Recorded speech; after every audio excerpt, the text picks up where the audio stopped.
call the meeting to order today. We're very pleased to have Jean Budenhagen with us this afternoon, a member of the Finance Committee, to our annual time with Jean as we enter the new cycle of the fiscal year 2020. That's hard to believe, isn't it? Where do the years go? So, Jean, I'm going to turn the floor over to you. Oh, thank you. And, as I have to indicate each time, I come here as a senior, not as a member from the Finance Committee or representing the town in any way. I'm just trying to give you an overview of what I see is going on in the town itself and what we hope is going to happen in the very near future. And we're 5 months basically into the budget cycle right now, and everything seems to be going quite well. The tax rate is still, very low. Valuation is up. We're up to, last report this week, $6 billion in value, which is, quite an increase over the past couple of years. And we've also had some real good new growth. We've got almost an extra $1 million in revenue that's come in. Of course, everybody says, oh, $1 million, we've got $1 million to spend, but that's not really true because we have taken money to balance the budget from the free cash. So that basically has to go back into the free cash. So the following years, yeah, you may have a little bit more, but and the projects all have been going along, very well. Grossman is just about finishing up. We'll probably get all the real estate tax will be coming from that complex very shortly because the apartments are still not 100%, but they're pretty close to it along there. You got a new CVS store, and you got a new UMass Medical Center down there on West Main Street that's coming online, and that's going to be fully taxable because even though UMass and Reliant are nonprofits, Shields is the one we're going to be billing, so they're going to be paying, the full boat on the taxes go, which is going to, a big plus to us. St. V's has also got a walk-in center down there, very close to the UMass Center now, on West Main Street, on there. And the next thing will be is the marijuana has been a big thing. The town meeting voted to okay it. They've issued one license for the medical aspect of it, and I guess that can be converted right over to a retail, but there's still one additional license that other vendors will be trying to get and where to really locate. I think that was, personally, I'm not for marijuana, but I didn't want to see us lose out on the revenue on there. So I did agree to it because Grafton is talking about a facility at the end of Centec Boulevard near the train station, and Worcester is talking about one over near Bowditch Drive, which is in the Plantation Street Extension area. So really, they've got it surrounded. Whether we like it or not, it's available there. So let's grab some of the income if we can, because it's here. Whether we like it or not, it's here. Like I say, I don't agree with it, but I think there's going to be a lot more going on in the near future once it starts hitting the markets with, especially with our younger people on there controlling. It's going to be ready. Yeah.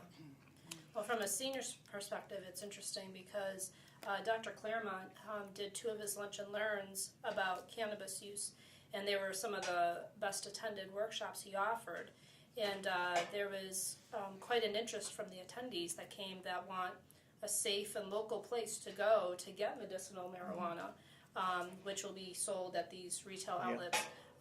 More and more doctors are telling folks with chronic issues to give it a try, see if it works for them, and they just want a safe place to go and a local place to go. That's the bottom line, right?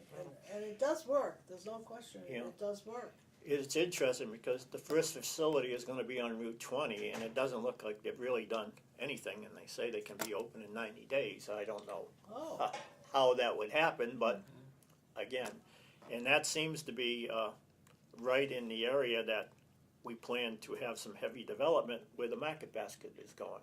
Oh, okay, The I wasn't sure where it Marijuana was. facility is right at the top of the hill if you were going westbound, if you came the intersection with Flynn's and 140, your 140, you continue down, it's on the right-hand side. It used to be Douglas Hardwood Floor Company used to be there, and that's the Yeah. place they're talking about right now for it. That's another project that we've got, you know, everybody's got their fingers crossed as a new Market Basket facility, but some additional small stores and some additional apartments, which, again, how many more apartments can we take? But that seems to be the trend that this mixed development comes in. They want attached to it this mixed development so they have some steady income on there. So, but that Route 20 corridor is going to be something I think that's just going to grow and grow and grow, because the one thing we don't have any real sewerage down there, and with this new project going into the city of Worcester, those lines are going to be extended into Shrewsbury, and will go right up Route 20, and at the corner of 20 and Lake Street, it's going to tap off and go onto Lake Street itself, and then continue with the Market Basket. So we'll be able to pump the sewage in reverse to the Blackstone, and eventually we hope up, you know, the Westboro treatment plant will open up some capacity, because right now, if you have a lot in Shrewsbury and you were to build a new house, you can't tie into the sewers unless I heard that. you I heard that, have yeah. to, you know, convince the sewer board of direction, board of storage that you've got something that can't perk. And today, the way the perking is, just about every lot can perk, because what they allow you to do under the laws is build up the soil. So if it doesn't perk in your present lot, you just keep building up the soil with fill until it does. It becomes kind of ugly the way it looks and everything, but that's what That's the way basically it can is. happen. So that, I think, will open up an awful lot. There's still an awful lot of land, you know, down in that area. And I think the sewage, and at the same time, they're also looking at the watering lines and everything, and that will tie in not only the Route 20 area, but you'll also tie in parts of Lake Street and the Edgemere section Yeah. on there. So, Which has, is a great thing too. Has that storage started yet? Have they started the? Oh, Worcester is going full steam, but the problem is the project is so big and the lines are so deep, they can only do one line at a time. Some areas there's going to be 2 and 3 lines, so they have to do one line all the way to the 146 interchange, and then they're going to have to come back and start another one, because when they're working so deep, they couldn't dig right aside of it because of cave-ins. Sometimes they're down 16 to 17 feet, Oh, for heaven's which sake. is, That you know, is deep. yeah, that That is, deep. it's kind of deep itself. What Question? about school system for this new development which comes up? Are we thinking of a new school or? Well, I was just gonna talk a little bit about the school. You've just, you know, approved a school in the Lake Street area, in the Glavin Center, and that's got sewage available, because sewage is on Route 9. So you'll just drop it So right that'll into be- Route 9, which will be, What about the infrastructure, the roads? Do we, well, I was is that gonna coming out for our budget? Some of it, yes, some of it, no. For instance, going back to the Market Basket, everybody's applying for grants, not only the private developer, but the town, because the Commonwealth of Mass is not going to allow a development of that size with the present structure of Route 20 from Lake Street going to the east and Lake Street going to the west, without some changes, some breakdown lanes, some turn-in lanes, traffic signals, this type of thing. And you're not just talking hundreds of thousands, you're up there probably in the millions. And what part, The reason I ask is there seems to be a lot of truck traffic, heavy truck traffic on Route 20, that section. Because I know when I deliver meals in that area, it's always not at all fun. no, there's no doubt about it. And The other thing I was just, it's interesting you talk about truck traffic. We've got this new FedEx facility that just opened up in Boylston. And I don't know if you've noticed it, but when you get up near the 290 Yes. or the Route 70, I mean, they're talking 300 trucks a day in and out of there, on there. And that facility has just got like a soft opening right now. It's not at full capacity. When they get going, I'm afraid you're gonna be affecting the center of Shrewsbury a great deal. Plus, the people that live up in that area are kind of boxed in, because that's a dangerous intersection at the Colonial 140 and Colonial Drive. So what's gonna happen is they're gonna block off parts of Colonial. Those people are gonna have to come out of Colonial, make a right-hand turn onto School Street, go into Boylston, onto School Street, reverse direction at an intersection which is already started, and then come back this way, if they are coming south. But there's no stop sign or traffic light for School Street. No, there's not, right now there isn't anything. Again, this is all grant money. They're back to the state, both the town of Boylston and the town of Shrewsbury, because FedEx covered 3 sides of it, but the 4th side is the critical one, especially for the school buses, because there are a couple school buses that get down to Colonial. There's a lot of homes that, I don't know if you've been down in that Oh, area, yes. but there is a lot of homes down in that area. So the school buses come out of there, and they have a tough time with the traffic getting in and out of there. So it's going to be very interesting. But as you talk about the school, this is the largest expenditure that we've had in the history of this town as far as affecting the tax rate directly, and the lowest amount of reimbursement from the Commonwealth. Now, people, it won by a landslide, but still, there was an awful lot of people that did vote against it, and a lot of people that just said they couldn't afford it. So it's gonna be very interesting to see how it plays out on there. It's a big expenditure. I mean, the average taxes are gonna go up probably per year for the first 5 to 6 years, around $400 per household. That's a house that's valued at about $400,000. As you go up, it increases, accordingly. So, we need it. I'm all for it, but it's the lowest amount of reimbursement from the Commonwealth. And that's based on what the values of the homes in this town have done, plus the income. So those are all records that they have all this data on that they were able to compile. So because Worcester right now is building 2 new high schools, and they're up as high as 67% reimbursement for those schools. So they're getting a bargain, plus they're going first class, Yes. because they know that for that type of reimbursement, they can do a lot of extras on there. So we'll see what happens on there. But you got a new water treatment plant that's kind of soft opening. They're firing it up right at the present time. But you talk about the infrastructure. We have a tremendous amount of infrastructure work that's going to have to be done in this town. We have not even touched on it because of the age. You're doing water pipes down in the Edgemere area right now that are 100 years old. And they thought they were going to be running in, just the main lines, and they're finding the offshoots are all, they're as old, older, some of them on this. So all those jobs are going to eventually, the whole town is going to have to be done, both water and sewer.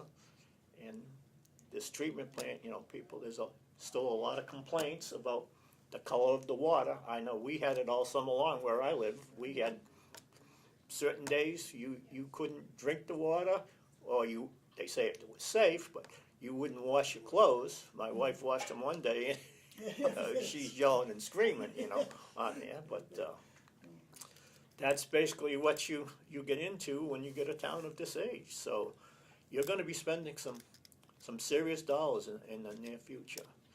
It won't be in the next couple of years, but down the line. Well, Main Street they're doing now too. Of course, that's a state project, so That's good. you've got the state kind of funneling in the dollars and making some of the corrections that are now required by law, and that's basically the handicap access on the sidewalks Yes. where they're available. And they're putting sidewalks there. I see that. Yeah, in yes. fact, we tell them some of the sidewalks to nowhere. They just dead end, like, what are you doing? Then you cross the street to go to continue on the sidewalk on there, so that'll be interesting to see. But you've got a lot of other projects that, the Allen Farm project, we've got some grant money now that they're gonna put a roadway in there. You know, we've had that land for a long time, Yes. and we haven't been able to do much with it, so now they think maybe if it's broken up into some smaller parcels, it will, you know, have some activity, but in order to do that, you can't tell company A that, yeah, here's, you like that parcel, but there's no way to get to it. And I'm not gonna put a road in from Cherry Street or South Street or Route 20. Yeah. So that's basically what they're working on. So the town center, they've got another grant going on right now. They're reviewing of what can be done with that.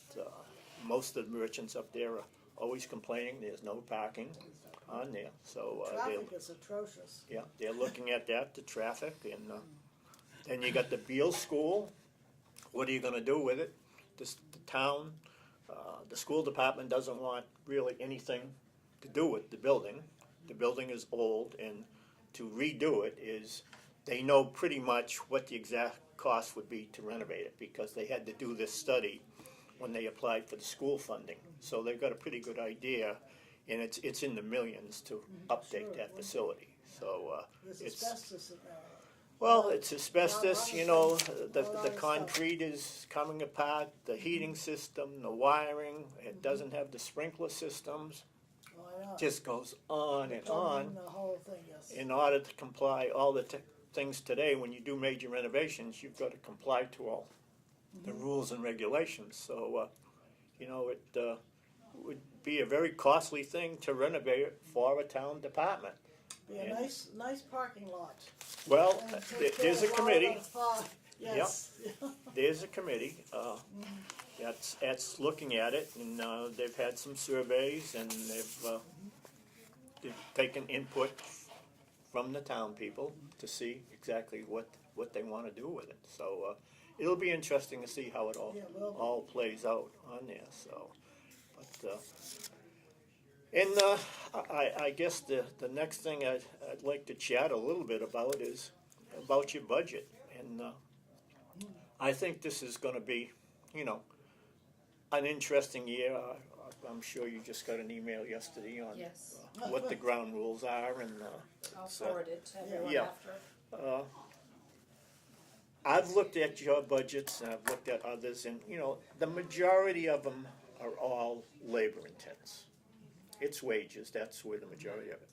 And yours is very slim, really, and personally, I think you ought to look really hard at some of those areas that you think you need or would like to have, and implement that now into your budget process. I really do, because it's just a matter of time that we're gonna have a few extra dollars that are gonna come about. In 2020, we should be fully funded on our retirement. Oh, good. Yeah. That's So we're one of the leading towns in the Commonwealth. Not the medical aspect of it, the health insurance, but the retirement, it's our commitment to the retirement. Most cities and towns have put that off for a number of years. Go back into Dan's approach on it. We've always contributed 4 to 5 million a year to that, and we knew that, you know, we would be in good shape by doing that and following those ground rules. And 2020 will be a big year. So we'll be opening up some funding. Of course, I'm not saying you're gonna have the full amount No. to use, because I think we've still gotta look at the retirement health, you know, commitments that the town has made, things along those lines, and have to put some of it aside, put some of it maybe over into the reserve areas, et cetera. But it's gonna become available, and I think where you know, the number of people you're servicing and the population continues to grow, It does. I think this is the time. If I was sitting in your footsteps, sitting in your positions, that's what I would start to think about in my mind to do. Now, the town is, I'm sure you all know, has gone through a reorganization. It's still in the process. People are still being put into different positions. I think it's a great thing, really. I don't know how Shannon feels. Excellent, yeah. I think it puts a lot more responsibility on certain individuals in the town, but I think it was cumbersome before, the way it was structured. Of all the cities and towns in the Commonwealth, I think we were maybe a dozen or 2 dozen that didn't have some type of basic structure Yes. on there. So I think it's gonna be great for the future. It's gonna be, I think, maintaining the leadership and the direction, and it's gonna take a while too, and people are gonna have to be, kinda easy. It's not gonna happen overnight because you've got some people, you're being put into positions, you've got some new people, you're promoting from within. That's, I think is a great thing, but these people are gonna have to have a learning process on there, and you're gonna have to bear with them a little bit, and nobody, I'm sure the selectmen are gonna have to be, kinda sit back and give things certain amounts of time to Yeah. their satisfaction on there, and there's gonna be turnovers. I know our board has turned over a number of, I think, real dedicated members.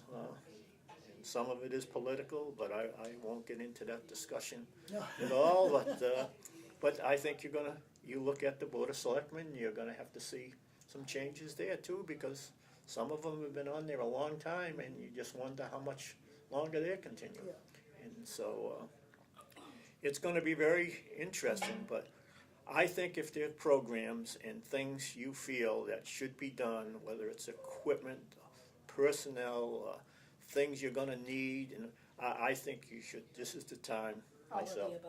the above. Yeah. One of the big things we're asking for this time is a feasibility study. Yep. For the And- building, for the program, for the whole thing, it's got to be, because, it's a short term as well as long term. And I think that's very important, again, too, but part of the restructure, I don't know if some of those things are gonna get done. That's just my personal feeling on there, because we've asked for one, on the police station. Okay, because theoretically, the police station should be next in line. It should be, It yes. should be. And the way they operate, and they're really overcrowded in a lot of areas, and the whole flow is backwards, the way people come in and out of there. And I'm talking about somebody that's arrested or brought in there for some reason. It's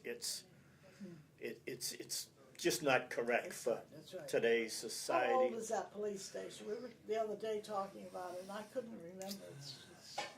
It's gotta be 60, 70 years old in that range. That's And what I then thought, yeah. Yeah. We were And then I talking. think the addition was put on shortly before this building was built, so I think the addition is probably going on 25 years Yeah, yeah. itself. So that's why, we were trying to figure out. And how it would be constructed, because, you just can't close down and move the police station of that size today into a temporary area too well. So I would think I believe there's enough land in that area. Of course, some of it's wet, but they would have to build a whole new facility first, and then, kind of move them on a Yeah. parallel basis in there and go from there. But it's become a big town. There is a tremendous amount of activity, whether you want to believe it or not. After a certain hour in the middle of the night, the clientele that comes through on Route 9, Route 20, Route 70, Route 140, some of the things that had 290, they do get into problems and, Well, just when you compare it to like out where I live, the communities have all built new police stations and they're huge. When you look at and the size of the community and the size of their facility for a police station compared to ours, it's like whoa. Yeah. So Charlton built a new police station recently. Oxford, Yep. Webster just built one in Yep. the past year, and they're all beautiful facilities. And like you said, they have a Dudley too. They all have a very user-friendly layout for the public, and there's Yep. not interaction with, like you said, people being Yep. arrested and things like Yep. that. Yep. And like I said, these are all relatively tiny towns compared to Shrewsbury Oh, yeah. and their facilities. So, yeah. yeah. And you have holding cells and everything here too, and you know,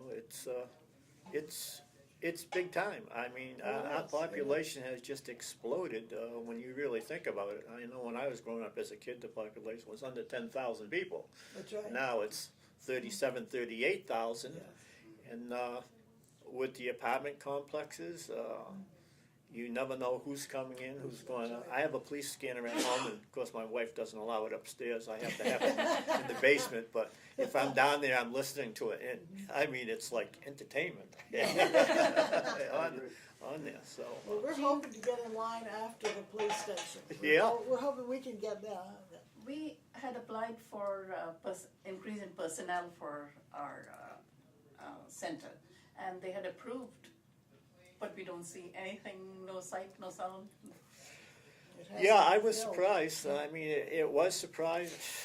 You know, I looked at your notes, and I think Sharon did an excellent job, you know, spelling it all out and everything. But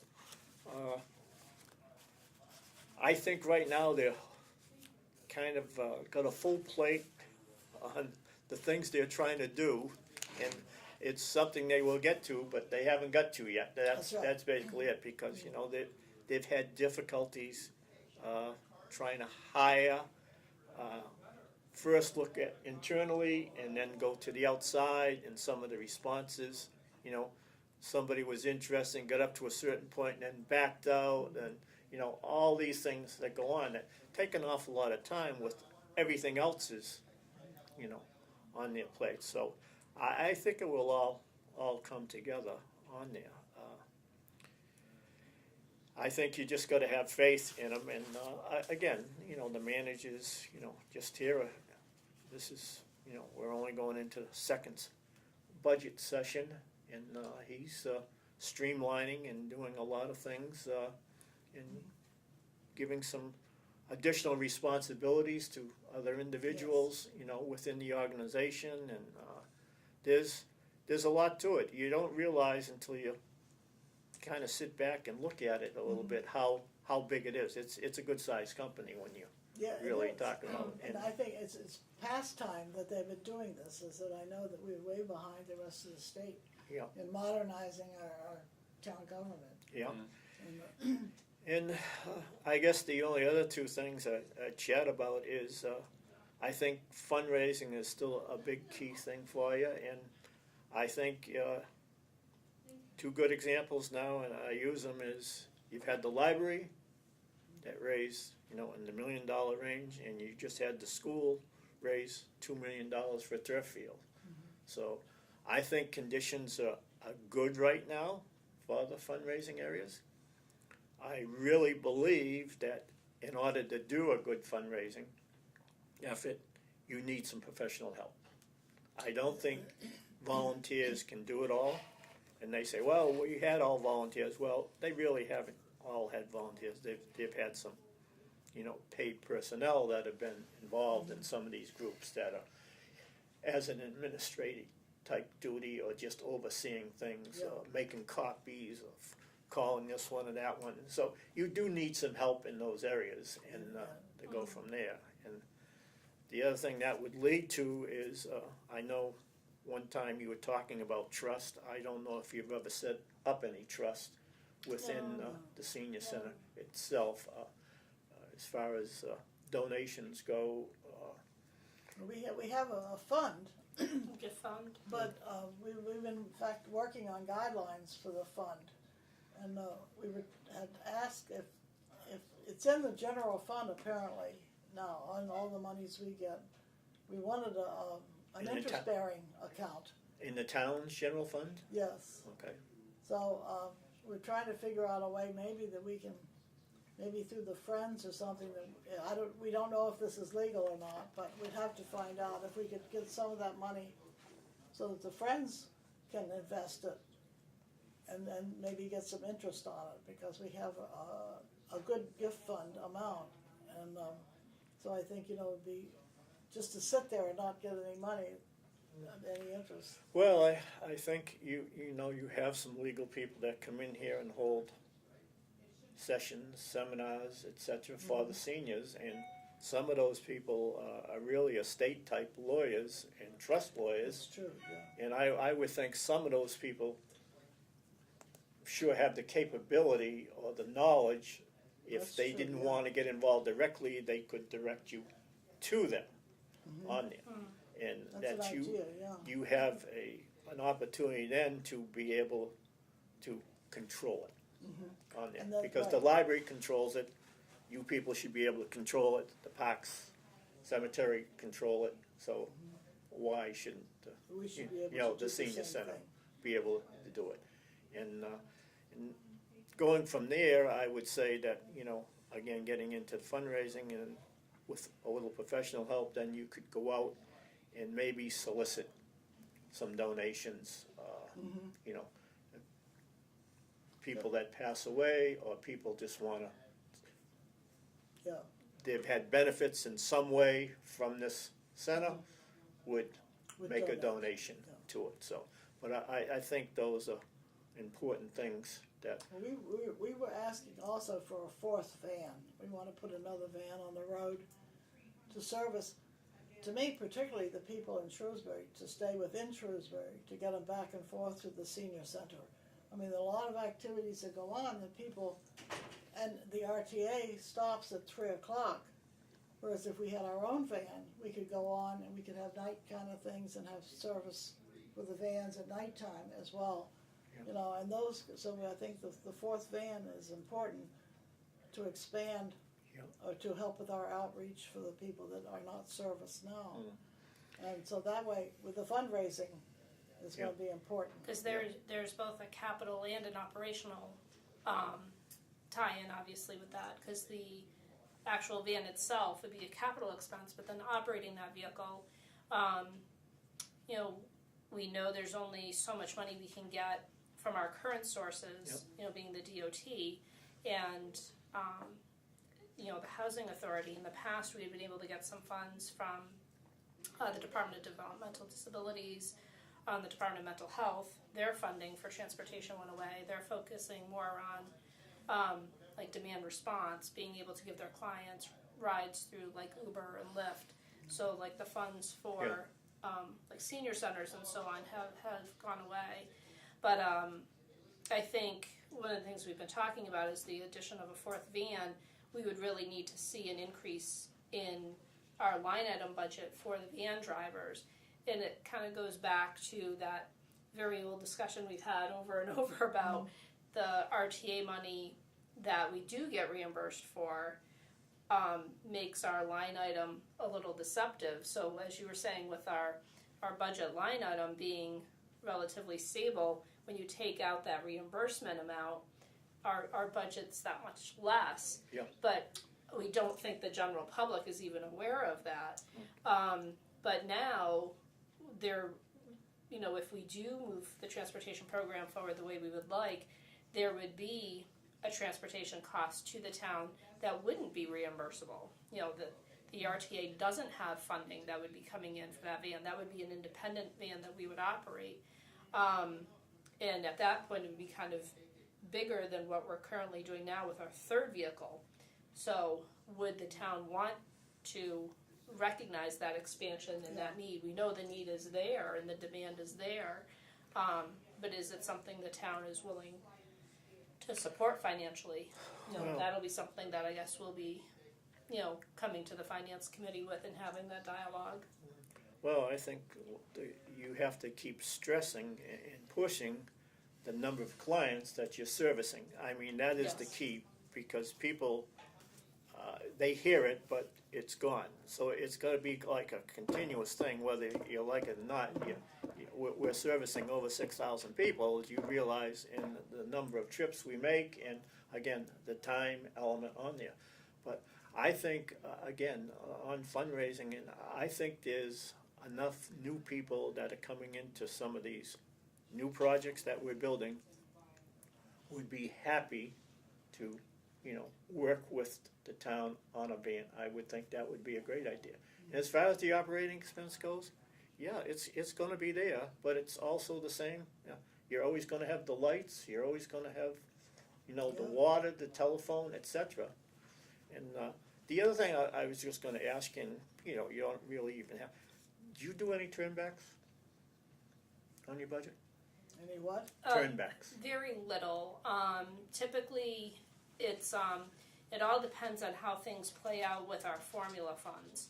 So, if anything, we might turn back something in office supplies because we use kind of the odds and ends that are left over from our Okay. salaries from the formula, from our office supply line item in the formula. So we might have a little bit that we turn back in office supplies.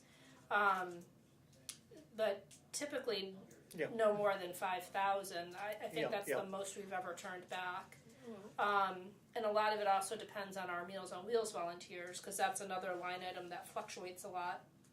Because we primarily have been working off of our volunteer model, and we have just under $3,000 set aside to, pay for someone to drive if we can't get any volunteers. Yeah. We're entering that season again where, when our Yeah. volunteers do typically start to dwindle down when the winter months come.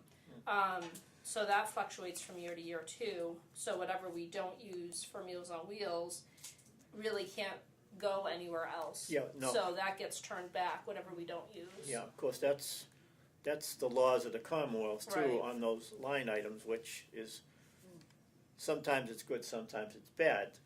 And my big disagreement is that you get into the school end of it, you can flip-flop. The line items don't mean anything. You can put, Really? right, there's Oh, I didn't know that.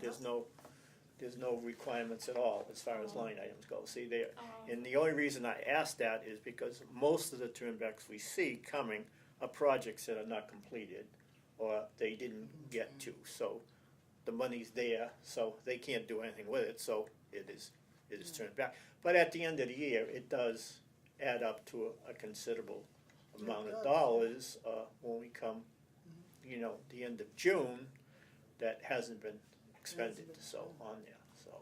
We have talked several times about not using the formula money for our personnel here that are paid.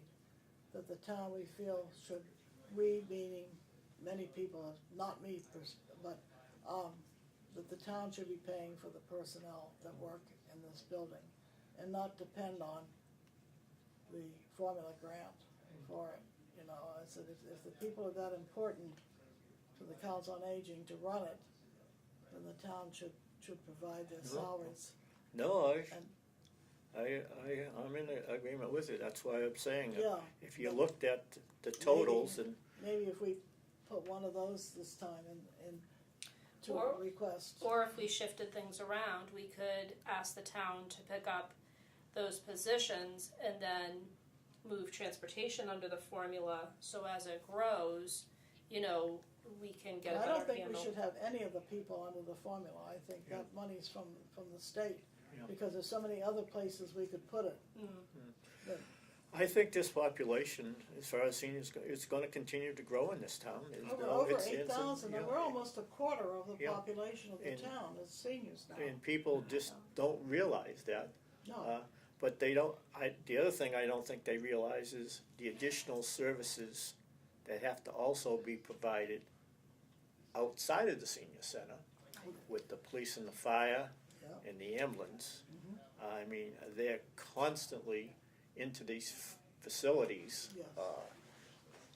whether it's Southgate or assisted living on Yeah. West Main Street, or the elderly, so there's a lot more over and above Right, just, all the services that you provide.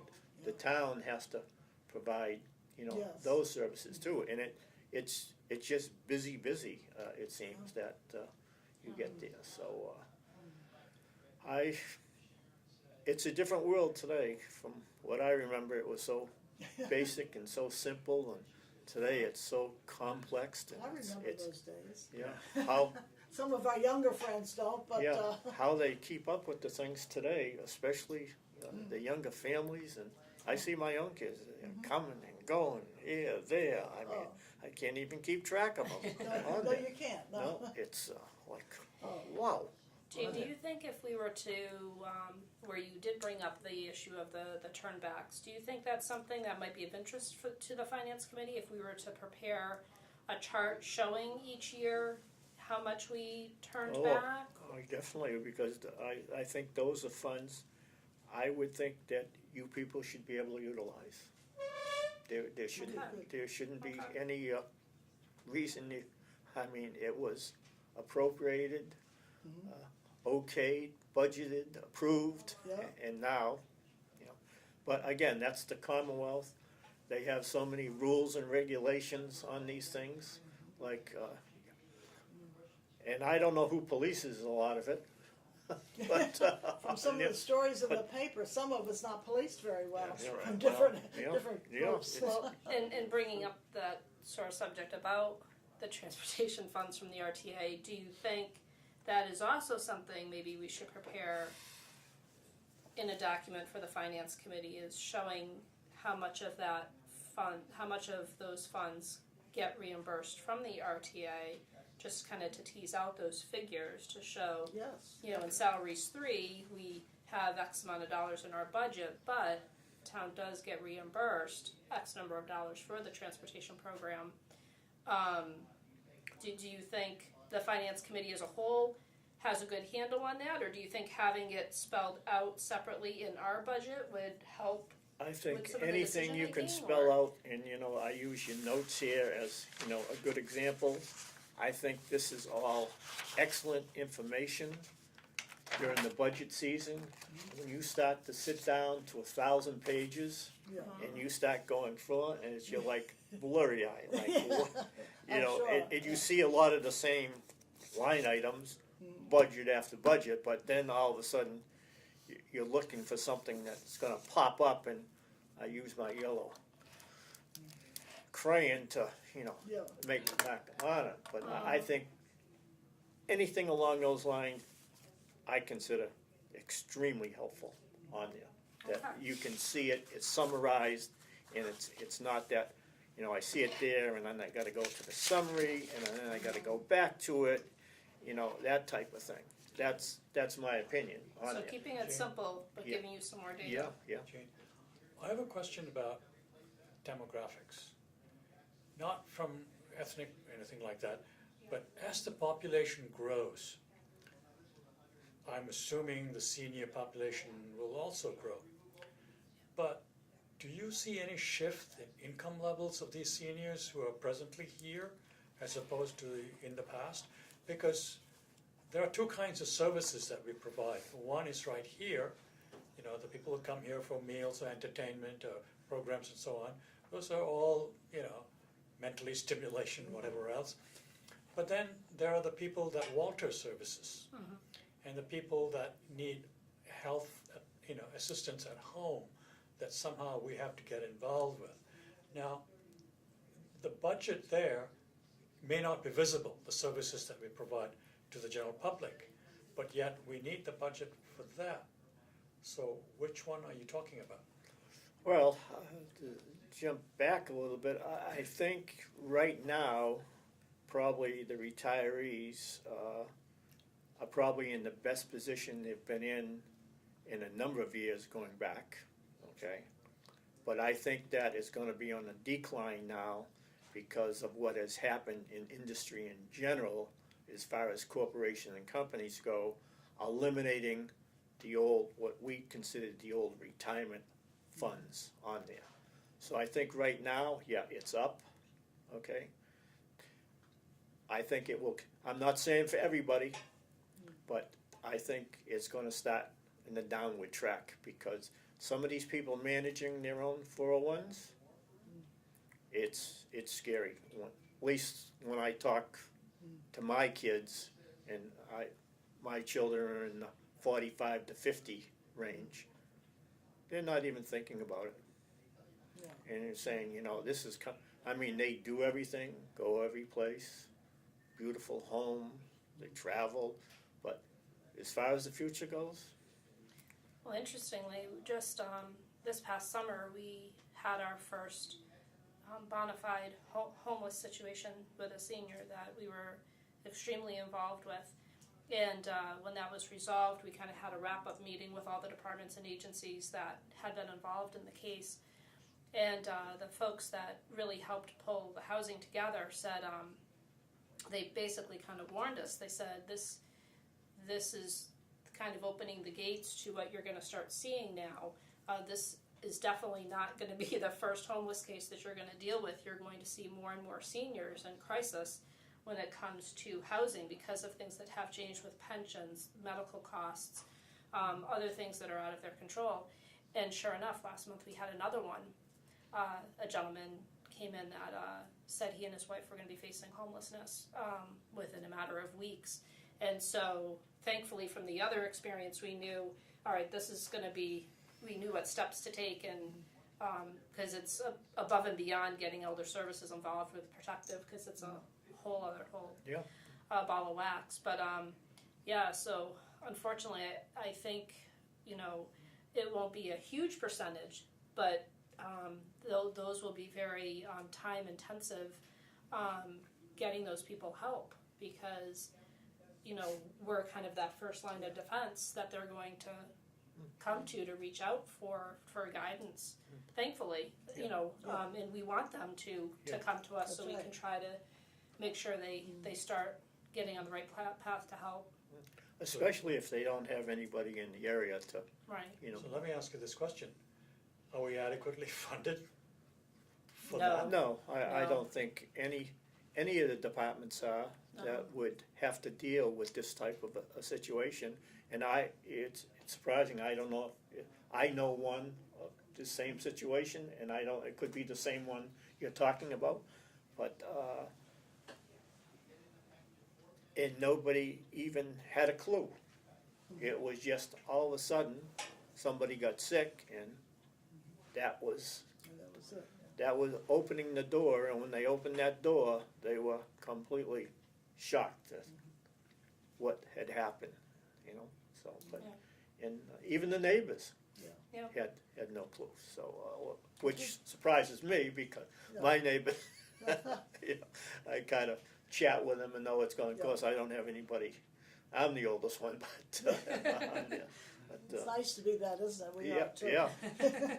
But no, I don't think, I don't know how much funding you could put aside for situations like that coming up. And I think Shrewsbury, if you had one or two, that you would be very fortunate compared to the city of Worcester, for instance. Yeah. Or, a large Springfield or Boston area. Of course, nobody can afford, in Boston, it's either one or the other. You can either afford to live there, or you can't afford to live there. Yeah. You're out on there. So I don't know what the answers are to that.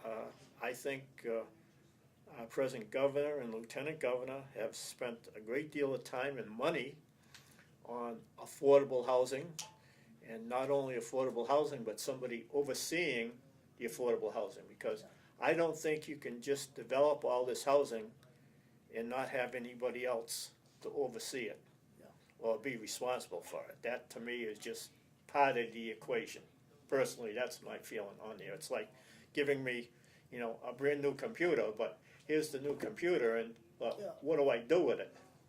Type thing on there. So it's not, but again, that's it. Well, in addition to the housing, what we learned from the cases we were faced with people in crisis, it wasn't so much finding a physical place to put them, but was getting the funding mechanisms in place to pay for their new housing.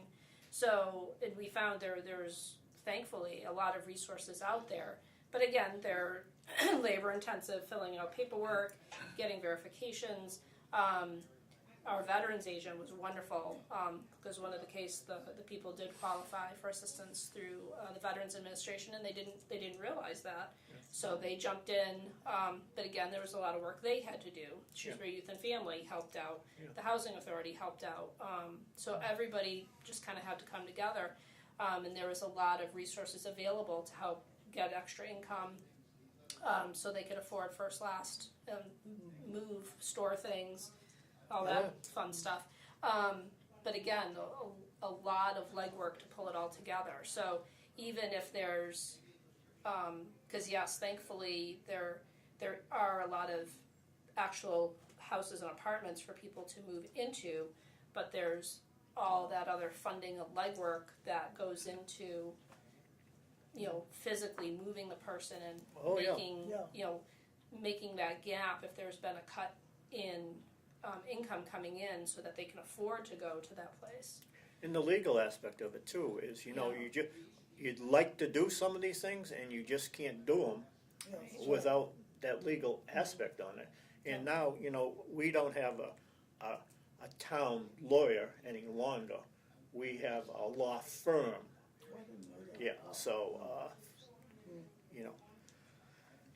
we used to get a lot of free advice and a lot of things were done, but now we work with O'Donnell, McNally, and Luigi, and there's outstanding individual, but, every minute is billable, so, on there, so you get with a phone call, you may get a couple free phone calls, but you may get a few that are $400 a piece too, on there, That's like, for sure, like yeah. an individual, so. Yeah.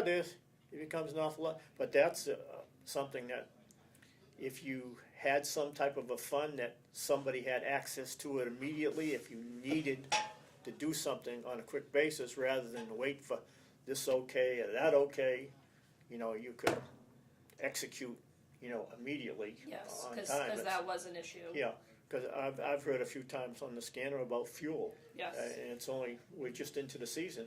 They're out of fuel, Yep. and they've been out of fuel for 8 hours, but now it's getting cold, That's right. and they're telling you, well, Walter will help you there, but in the middle of the night, No, that's right. unless you're lucky enough, you got, Al's Oil that will come and do it, but if you had to call somebody else, he's gonna say, well, I wanna be paid, right? That's You right. want 100 gallons or 200 gallons, so, it's like a large petty cash reserve, but I'm some, just thinking of our fund. That would be Yeah. something, if we could get Yeah. get it set up so that we could tap into it. Yeah. If it'd be a great, emergency. yeah, and I'm sure you Fun. run into, the situations will change year by year, day by day, things that you never expected that the seniors would be involved with, or all of a sudden involved with, so, because there's no other place to turn, so it's kinda becomes it's like the Shrewsbury Youth Services.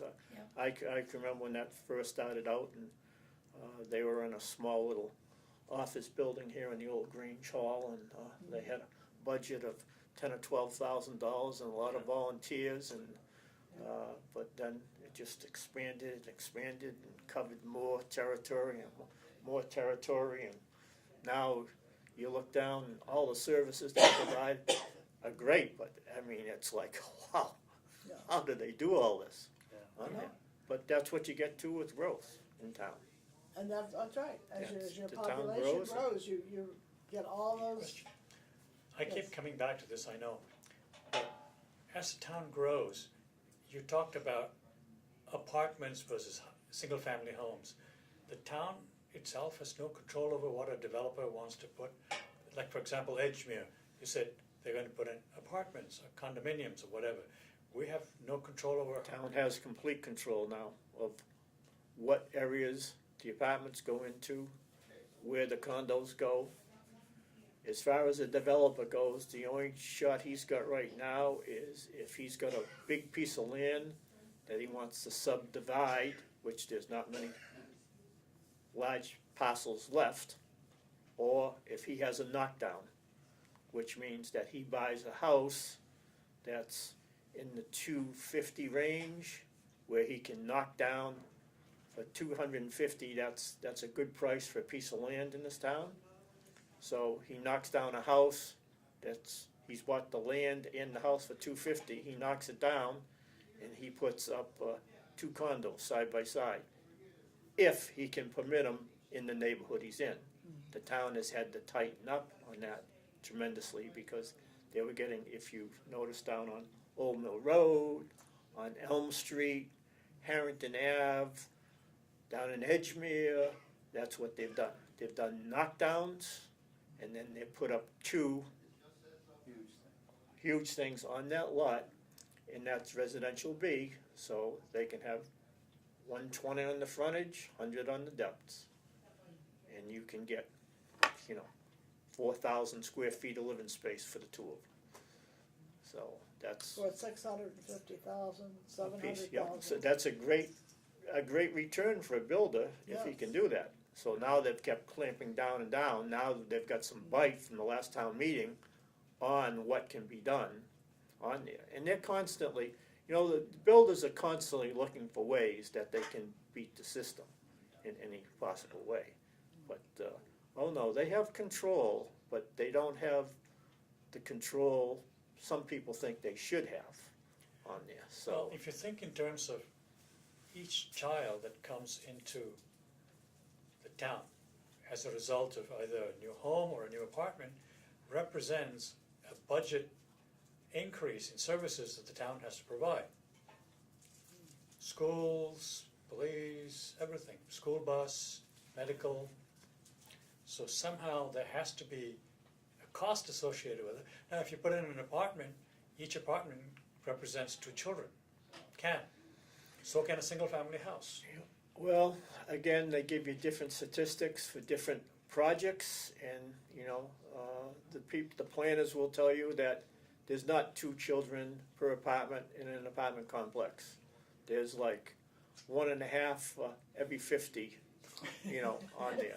And in a single-family house, same basic thing, they give you those statistics. But this is something they gather data from all over the world. But I think our main thing is that the houses that are in we'll say, the 350 to 450 range, 90% of those people moving in are moving in with at least 2 children that are coming into the school system. Because our school population has not leveled off yet.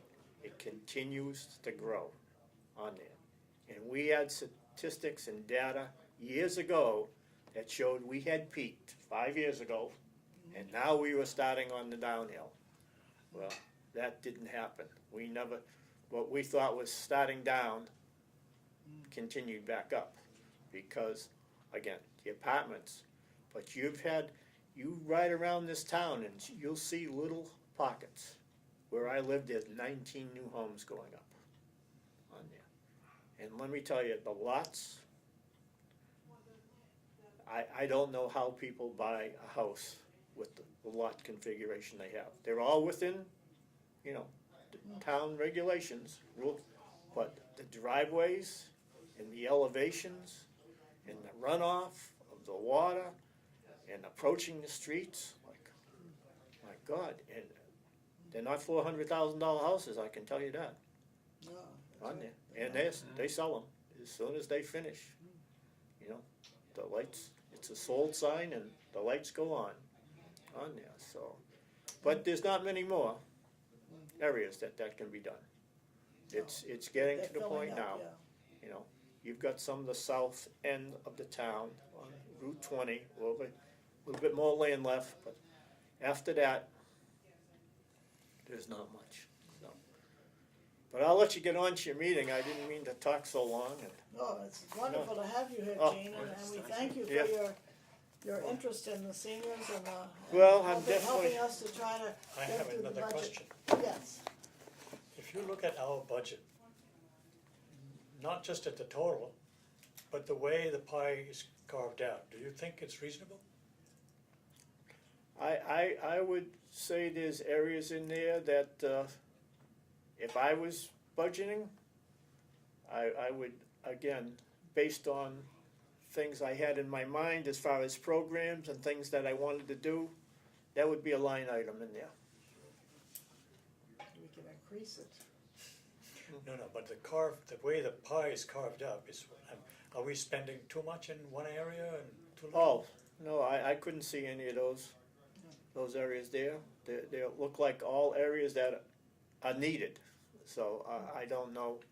I'm sure you could get down and nitpick each one of those areas and find something, but, you know, I think you do a great job, I really do. Not because I'm a senior, but I think overall, the whole operation is very good for the number of people you're servicing in the traffic. And I'm only here once in a while myself, but the traffic I see going in and out of here, and everybody seems to be happy. And of course, I'm sure you get some people that are grumpy all the time because We all smile. yeah, That's somebody's Yeah. can never please some of them, but Oh. some of the services you provide are just, I think, outstanding. We're hoping to continue to enlarge and to reach out to more and more people, you know. We know a lot of them are still working, Oh yeah. and that's the thing that is why we need the extra transportation for the evenings and for weekends. Yeah. When people aren't working anymore, to bring them in here to, Yeah. you know. Well, I think that's another thing too. You know, you talked about salaries and things. A lot of people are forced to work today to Yes, maintain the lifestyle that they've been used to and want to continue while they're capable of doing and it. they can't afford to retire. They can't afford it to do it any other way than That's right, do it. So that because, they continued, whether it's at their regular job or they take a job at Home Depot or whatever they do, yeah, it gives them some extra income and they're able to yeah, to do To that do on that. there. And yeah. because somebody today that's 75 or 80, I guess if you've got your health, they're still pretty active, Oh, very active, which, that's right, which is what, Yeah. that's why we're in business. yeah, no, We I- also like those, as Sasha, he's a very wonderful promoter of all those that are at home and that Yeah. need our, and that's another important area that we're trying to reach out to the people that are not able to come here or that are not able to do the things. And that's Yeah. a very important part of what we do, Yeah. or try to do, and that needs a lot of attention and some monies as Yeah. well. yeah. I know one service my wife depends on is the library, because she's a reader. She reads about 5 books a week. So And, my husband does as well. And she's not capable of driving any longer, so they bring her books, And and they bring it. she just looks. She's on like the last chapter in Where's Debbie? Yeah. Of course, she communicates, you know, Yeah, by yeah, phone. yeah, People, yeah. she knows she's coming, but Where's that book coming? yeah, well, on there, I Oh. just. It's a wonderful service that Oh, we it, provide. it really is, and you know, she's just one client of many that bookmobile goes out. Yeah. I can remember when the old bookmobile used to come into the neighborhood where I grew Remember up that? Oh, on yes. there, and Oh, I certain remember days that Mhm. you got off the school bus and you went to the bookmobile Yeah. on there, and that was back when Spags gave us a new one. I remember as a Remember kid. that? Yeah, Oh, he gave us a yes. brand new one. The first one was kind of small and tight and everything, but then he gave us this big one. Beautiful. That was Beautiful. absolutely, Yeah. yeah, And we come around at the schools and we Yeah, take the it kids did. out and go Yeah. to the bookmobile and it was built right here in town too, if you remember that. I'd Yeah, forgotten that. Maroney, I'd forgotten that. down there on Route 9, yeah, Oh, okay. that's, Yeah. and then he moved to Sutton, I think, or something. Oh, okay, Yeah. yeah. And now they're in a completely different, they're still in the metal working business, but they're not into that type of thing, they're into buildings. Yeah. But they used to build the bookmobiles and all special vans and things Oh, on there. Spag just said, just build one, whatever it costs, whatever it costs. I'll pay on there, so. And I can remember that going back then, that was a budget item, because nobody realized how big it was and how many books it was gonna take to stock this van. And that was a big expenditure. That was Mr. Yeah. Carney, like, wow. I'm sure he didn't like that. He was shocked at that. How could they possibly get that many books in that van? But I'll let you go on with your meeting. Thank you, Gene, so very much for coming. Thank you for And we'll the see you at the finance committee meeting sometime in what, March, I guess? Yeah, right now, the latest word I've got, we're gonna be doing the first 3 weeks in March. In March, so, I think we're gonna have some changes to the formats and things, so it'll be interesting to see yeah, what what comes forward, what yeah. comes forward. That's Again, it. so, Oh, we'll take it one step at a time, and that's right. we'll hope for the very best. Okay, thank you Thank so you, very Gene. much, Thank Gene. you, Gene. We appreciate Yep. your coming. Well, that's nice to hear. That Yeah. we're on the right track, and things that we do, when we get to the budget, we can talk a little more about that, you know. Not being expansive enough. Yeah, yes, I think maybe. Okay, let's move on quickly down here. We don't have any minutes from October 10th. Katie's not with us today. No. Is she not well? I don't know. I know when we were originally scheduled to meet yesterday, she had a conflicting appointment. Oh, okay. So, Because we haven't gotten the transcript from the last meeting, so, for October or September? October, I think it was. Yeah, we got September, I think, I yes. believe so, yeah. September we got, October we didn't get. But October's the one we haven't gotten, yes, so. So we need both the transcript and the minutes, or Barbara wasn't here, so we don't have minutes, so so we we'll need be the extract. transcript. We'll we'll use the extract- transcript okay. from the October meeting. So hopefully by. I know she's been working on them because she has been coming in and Yeah. working on them. So hopefully by December we will have those, and then we can approve those when we get into. Okay. Moving quickly along, the gift fund. We went over the draft last time of the gift fund and what we were talking about, the guidelines, but we didn't vote to approve it. Did Mary ever see this? Did Mary ever? Yes. Did Yep. she approve it? Yes, she said. Did she have any corrections or? No, she said everything in there was, there was nothing that conflicted any of the general accounting guidelines or anything like that. Do have any other corrections? I have, the only things I just have to update the page, which I don't remember what that meant, but. Well, I think, well, in line with that, because that, one of the things we had talked about was creating in this gift account printout, breaking it down into the 4 categories, so we have running That's what it balances in the was, 4 that's categories. what it was, yes. So obviously, we'll probably be talking about that in a few minutes, but during October, where we did have so many memorial donations, that will change how we want to set this up if we want to start doing that, or do we want to wait until the new fiscal year, or do we want to start doing that now and I I thought we can were gonna work- start it now. and I That can was work my on understanding of the conversation, I don't know if anybody else remembers that we were going to do it now, to start it right away, so we can have those. Yeah, cause I was wondering where the October figures were. This only goes through September. you should have a second page. No, I don't have a second page. What did I do with this thing? I didn't see it.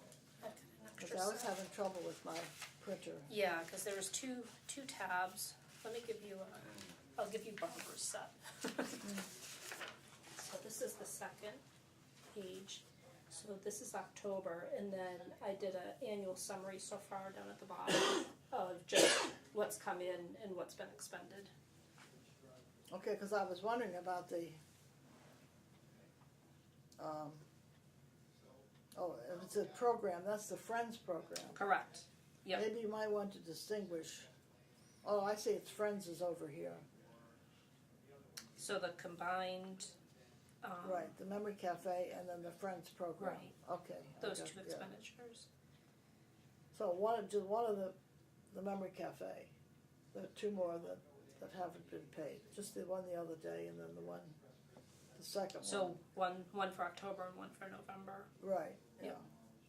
So those will show up on right. the November. The first one of the month might lag and be on the following month, Okay, but good, they'll yeah. show up. So if we proceed with that, Now the expenditures.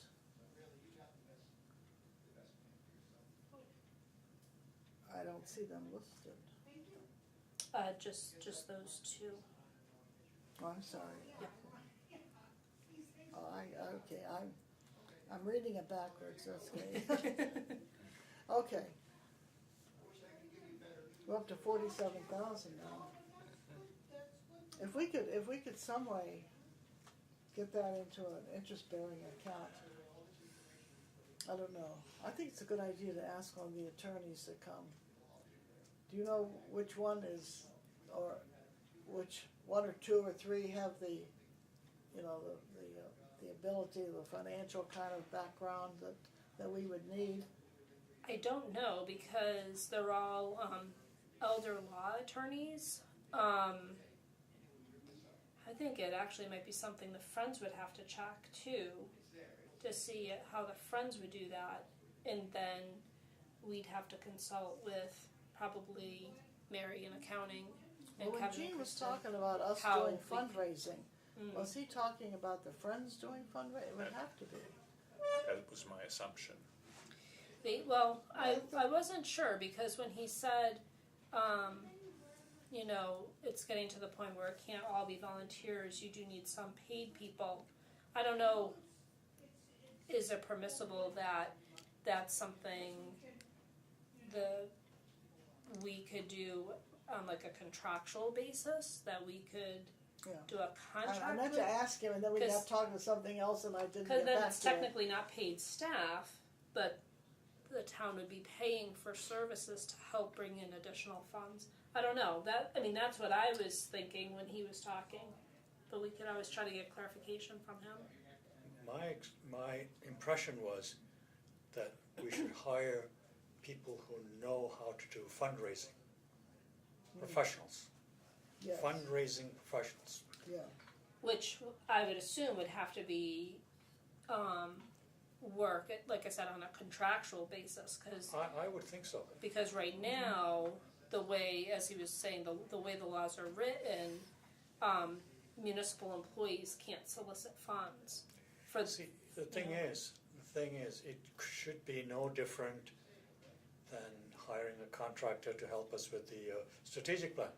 Right, So we're going to That's true, hire that's another true, yeah. contractor to Yeah. help us ways in which we can raise funds. right, And the actual fundraising itself might be done by the Friends, or through the Friends. right. okay. But we're going to hire a consultant who knows how to do fundraising for institutions or organizations like ours. Because it sounded like he said that had happened with the schools, That's what and I he thought he said. said the library. The library. Yeah, I would ask the library and see who they used, and try maybe get some information from them to see, you know, if we could. And just how what the connections are. I mean, you Yeah. know, for whom does that fundraiser work, Oh, that's yeah. and who does the Who does the whole The thing? actual who does contract. the work? The Yeah. legwork. yeah, And, Yeah. I would think the Friends would not. Maybe not if it's a contractual thing. Maybe we can do. I'd say I don't know, and this is what we have to find out. Yeah.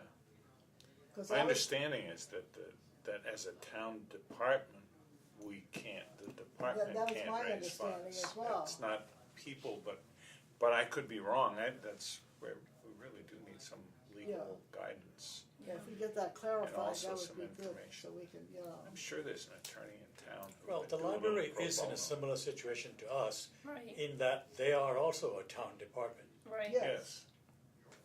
So that's what I'm thinking. If we go to them and find out who they used and And they do that have a kind of Friends thing, maybe we organization. could, you know, because I think, you know, in talking about the emergency funds that are needed, I said when you look at the monies we have sitting there, if someone needs oil in the middle of the Yeah. night, I mean, there must be a way that we could use these monies and either get reimbursed for them from some other organization or some program or Right something. now, Shrewsbury Youth and Family Services has the SOAR program to help with fuel.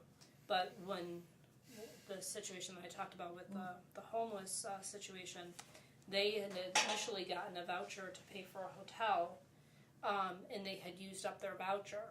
So they had nowhere to stay. And, there used to be that ADVISE program that would pay for emergency lodging if someone was like in a domestic violence situation.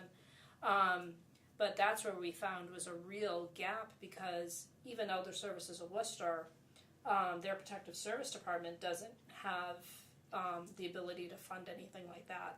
The only thing they can do is recommend that the person go to a shelter, and the people we were working with had actually done that, and unfortunately there's no senior only shelter, so you're in with All kinds of- anyone, yeah. and the person was quite elderly and frail, and they were frightened and Well, didn't feel sure, comfortable, and chose to stay in their car instead, which was not a No, it's not an option. no. Really, And for this particular person's health issues, they ended up in the hospital because they needed, sleeping in their car wasn't good.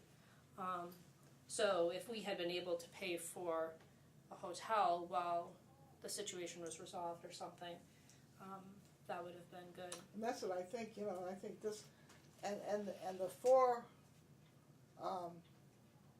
Categories that we, I'm Yeah. just looking where we would take it from. The general, apparently, not the small home repair. Right. In memoriam, possibly, but I think probably just the general one. unless we want to tweak that and make small home repair be anything outreach related, expand upon that so it's not limited just to small home repair. Well, that could be as well. So it could Just be put more, on emergency fuel. it could just be outreach in general, outreach needs, which could include small home repair, fuel, emergency, hotel for an emergency. I don't know. That Just could be out something of to discuss. curiosity, Yes. does Selco have any provisions in your Share the Warmth program for some emergency funding? Right now, no. That you have something you have to apply for and get approved for, and you get a monthly assistance. There's no emergency set aside for emergency fuel. The way it currently works, if I am remembering correctly, you apply, you get approved, and then at the end of their cycle, which I think is March, you would get a credit on your electric bill based on how many people donated into that fund, and then they divide it by the people that are in need. So it varies year to year depending on how many people are in need and how many people have donated and how much they've donated. But no, they haven't done anything like that. And again, as we were discussing, it really hasn't been, this was the first time this had happened, where Yeah. we had somebody that was in urgent need of housing and we had nowhere That's what we said. safe to Safe, direct yeah. them. It's not going to be the last. No, And that's what I think that if we do kind of act proactive here and kind of set up something, so if this arises again, which we know it will eventually, what do you think? Do you want to make a motion? Do you want to change this? What do we want to do? I think we should have a motion to have a specific guidance for us that if somebody comes in, what are the steps that we follow to help that person out? Is that a motion? Good. A motion? Do I have a second? Second. Sure. Any more discussion? Do you want to change the name from small home repair to outreach? I think that'll have a wider It would have sphere, a wider spheres, Or which if we will just cover a called lot it more. housing issues. Okay, because Encompass small home both, repair right? is, But then outreach has a lot of other areas also which it covers. Well, that's the thing, yeah, it would be other Yeah. than housing Yeah, too. because we so- could have, just knowing all the stuff we've been doing with dementia, we could possibly run into a situation where a care partner is hospitalized and they're in an emergency Yeah. need for a respite worker or something. Yep. And that Yeah. would be an area outreach could, So I think it maybe has a outreach- bigger umbrella. outreach might be It a has a better bigger term. Just umbrella. as long as we remember that small home repairs is a part of outreach. No, and it I seems think- that seems to disappear. When No, and we will put that in the definition for number 2 here, we'll rewrite that Okay. so that to include, so part of your motion then would be to, Modify. what did it say again? Did you write that down? I'm sorry. the first one was, to develop guidelines as to what steps to follow, when, someone is in need of funds. Of outreach funds, I said, wanted to get the word outreach in the motion, so, Do we say someone is in need of outreach funds, or how the way outreach could expand to help the people?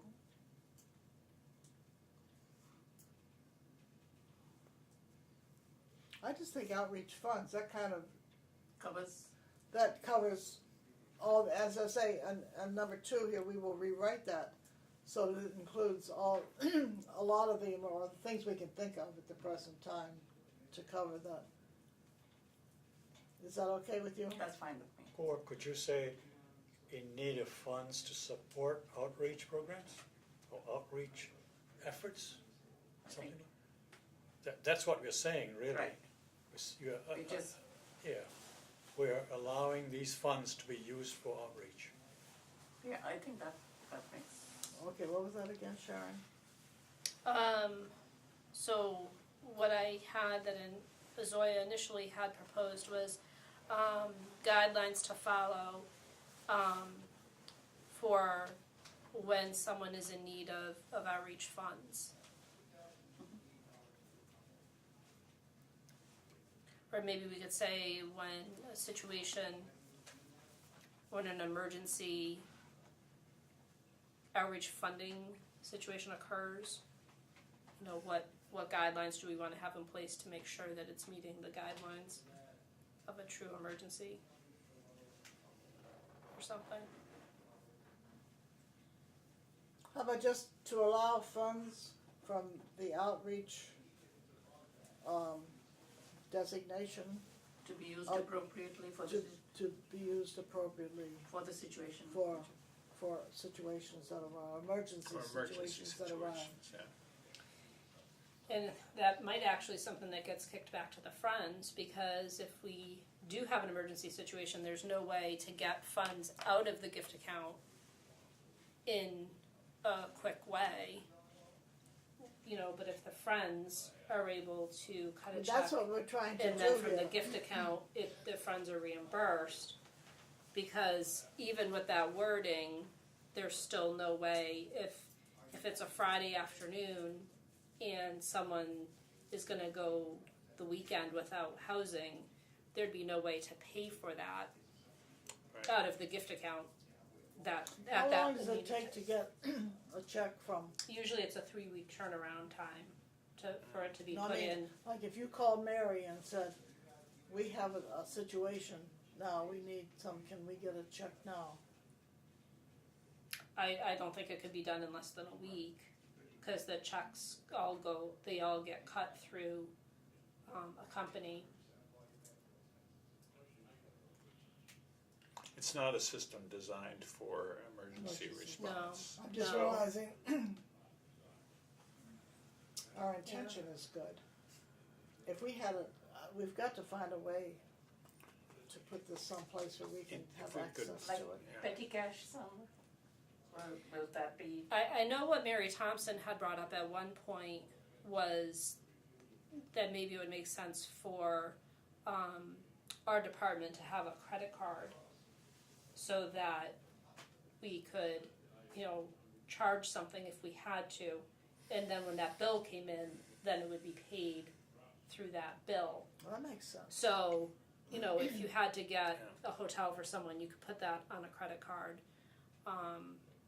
Does or that credit card have to have a name of a particular person or just the institution? I believe just the department, because I know she said when we were talking about it, it was around the time that we were talking about this.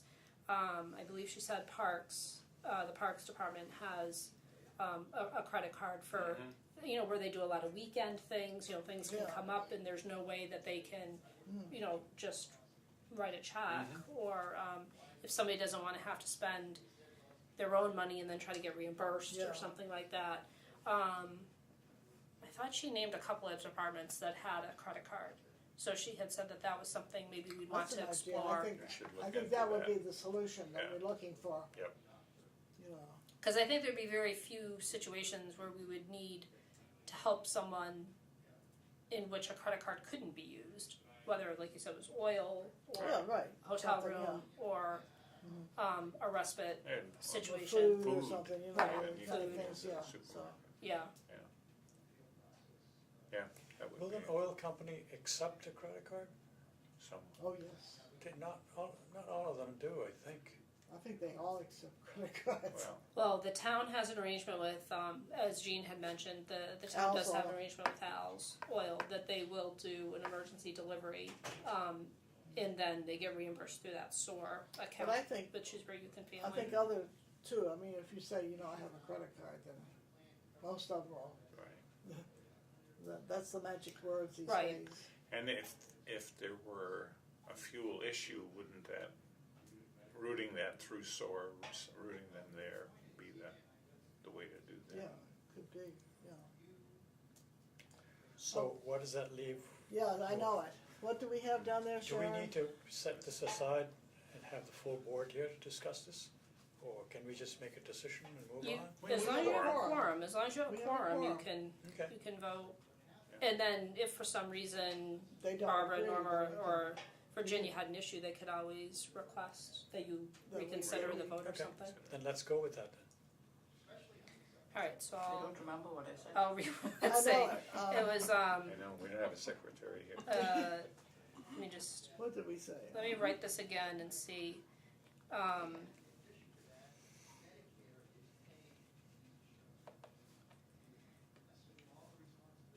So I have developed guidelines to follow in the event of an outreach emergency requiring funds. That seems a little wordy. But I think that tends to cover. It was Yeah, something cover along quite a those bit. lines. What did we say? That sounded good to me. Okay.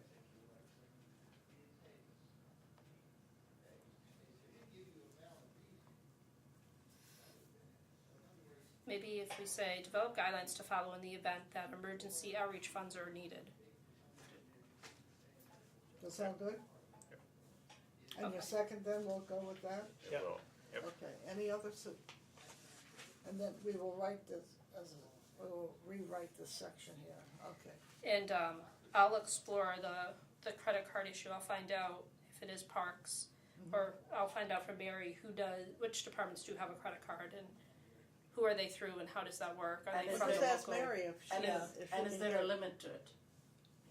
Yeah, I would assume there must would be. assume there'd But be yeah, a yeah.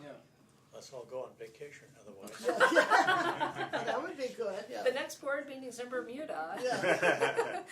Okay, seeing no more discussion. All those in favor? Aye. Opposed?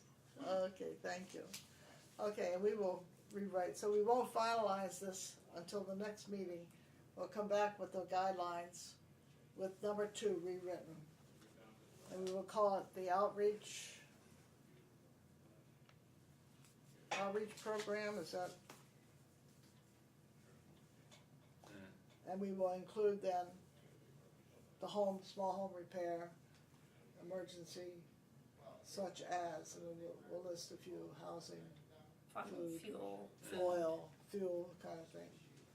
Yep. Okay, so we'll rewrite that and then, the next meeting, we will Sounds good. finalize that and, and I'm sure Mary won't have any problem with that too, yeah, so.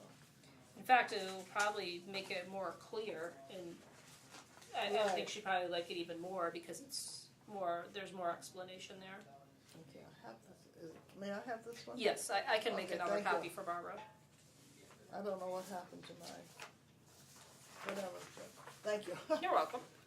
Okay.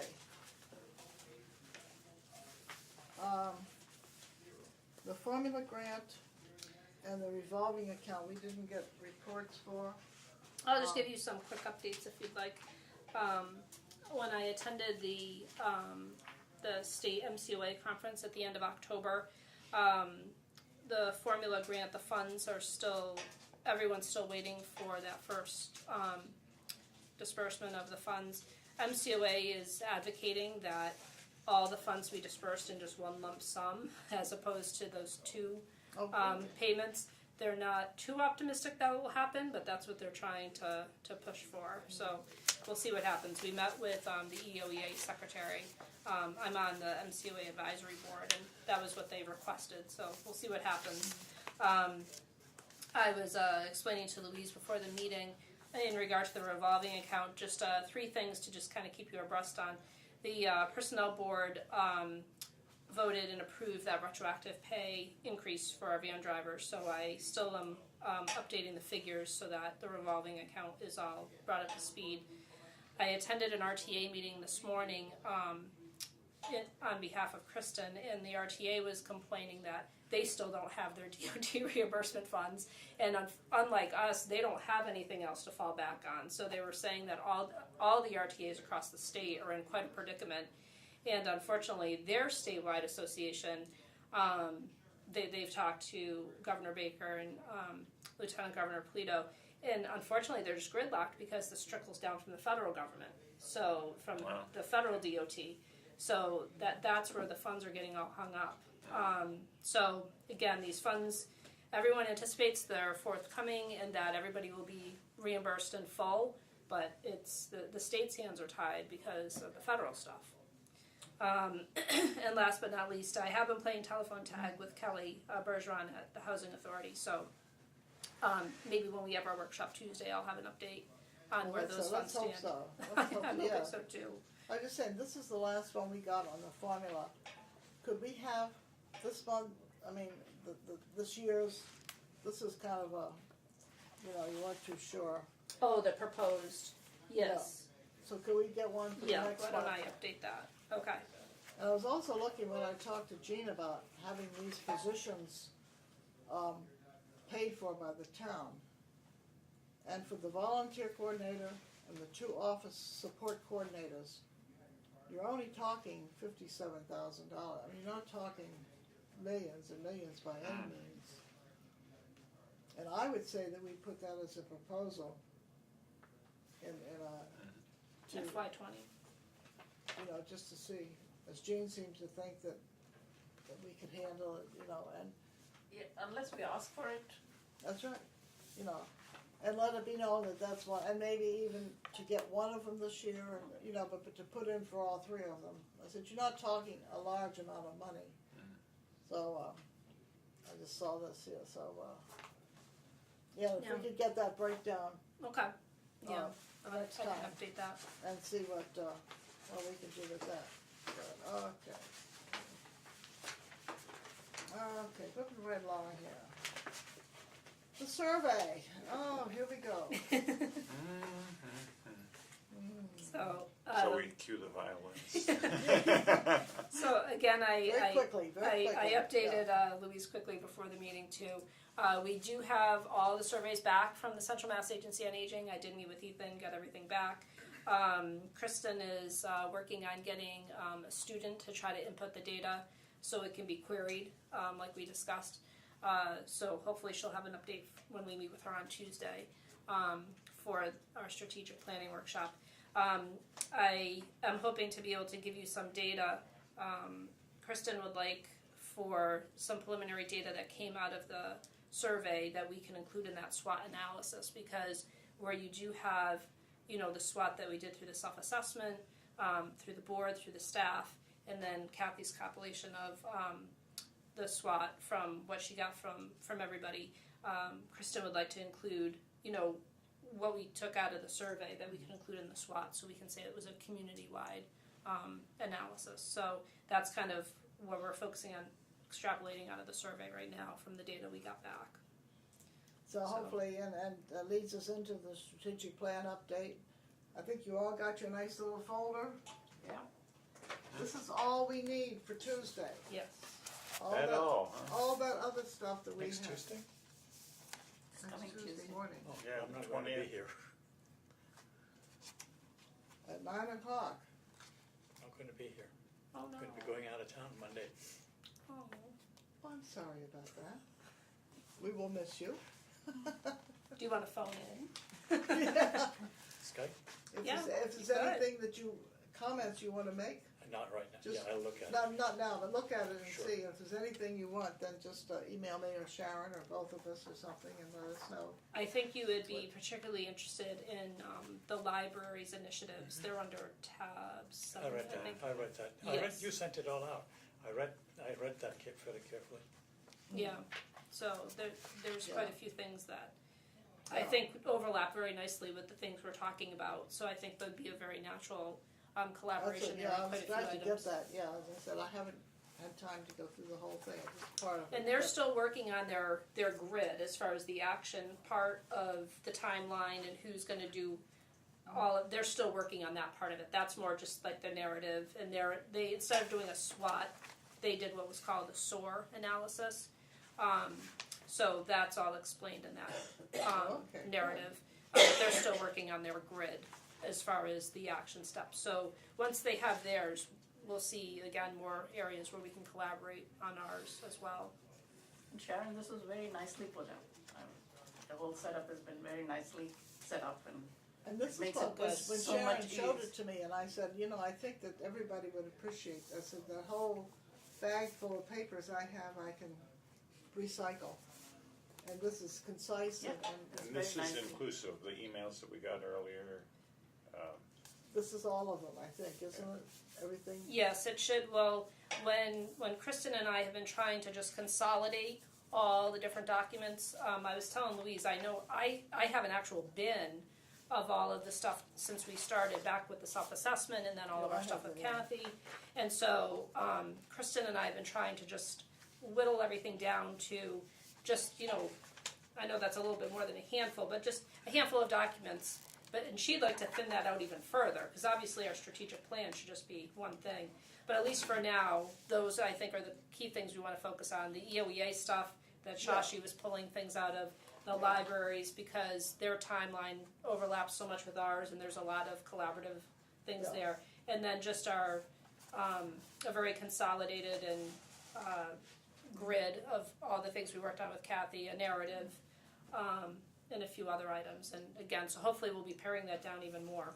so we can get rid of all the piles of paper at home. You should be able to, because The recycle people will be busy this week. getting rid of Kristen's all been that having stuff. me scan everything into a Google Drive so that it's all available on the drive in files if we want to access it. But yes, she's very big on getting rid of paper, Oh, so that's been good, very helpful. I can clean out several bags I have, so. Well, thank you for doing this, Oh, no Sharon. problem. It's very, It's very nicely Yeah. done. Very Yeah. nice. Well, I can't take all the credit. The receptionist helped photocopy everything, put it all together, and so There's the idea behind it. So at 9 o'clock Tuesday morning, we'll all be here except for Shashi. He'll be having a good time someplace, so. Someplace. Okay, moving right along, transportation. The driver's survey. that I still have to type up. It's just a quick one-page thing, so I'll make sure I have that for our workshop Tuesday, just so you have it Okay, good. summarized of Yeah, what we everyone like that, yeah. And, we know we got the new van, and, Not sure what the status is, real quickly, not sure what the status is yet on the donation. I don't know if we're free to say more about it yet, but we did have someone come forward that would like to donate the 20% for our match. So Isn't that if that person's watching, we thank you. Hopefully the Yes. person will not want to remain anonymous and we'll be able to thank that person publicly. So we're just trying to find out logistically how that would work. If it can be gifted into the revolving, or if it would have to go into the gift account, or if it would technically have to go into their friends. yeah. So we're not really sure. So Kevin is working on all of that with the donor to find out the best way. And I believe the donor would like to do it by the end of the year so that they can use it as a tax credit. So maybe next month we'll have some more information on that. But so that's exciting that Wonderful? we should have the 20% all donated. Yeah, that's So- terrific. I know it. I'm so happy about that. That's wonderful. And we do thank the person so much.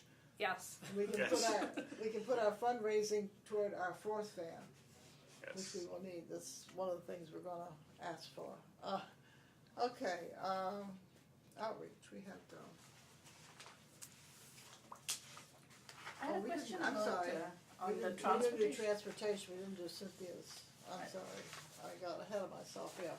On transportation, I had a question on page 3. It says total driver hours. In October, it seems to be quite a jump on the hours as compared to October 17. From the 180.5 Yes. to yeah. the 150, or I'm sorry. 180 to 192.25. Are they working longer hours or? Yeah. So who is compensating for that longer hours? Right now, it's still coming out of salaries 3 and out of our RTA funds. Our RTA funds typically run out around April. They usually run out in the fourth quarter. So this year they might run out sooner. We're not sure. So that's one of the things that this is good to kind of help us see where we're at. Just so, when Jean was asking us about turnbacks, usually we don't have any money to turn back in salaries 3. There have been a few times, not in a while, but there have been times in the past where we actually ran in the red for salaries 3 because of the van drivers, in which we had to ask for a reserve fund transfer. So usually the further in advance the town manager can be aware of that, the more they want to know. So that's something we'll have to keep an eye on very carefully because they're budgeted for 8.5 hours a day.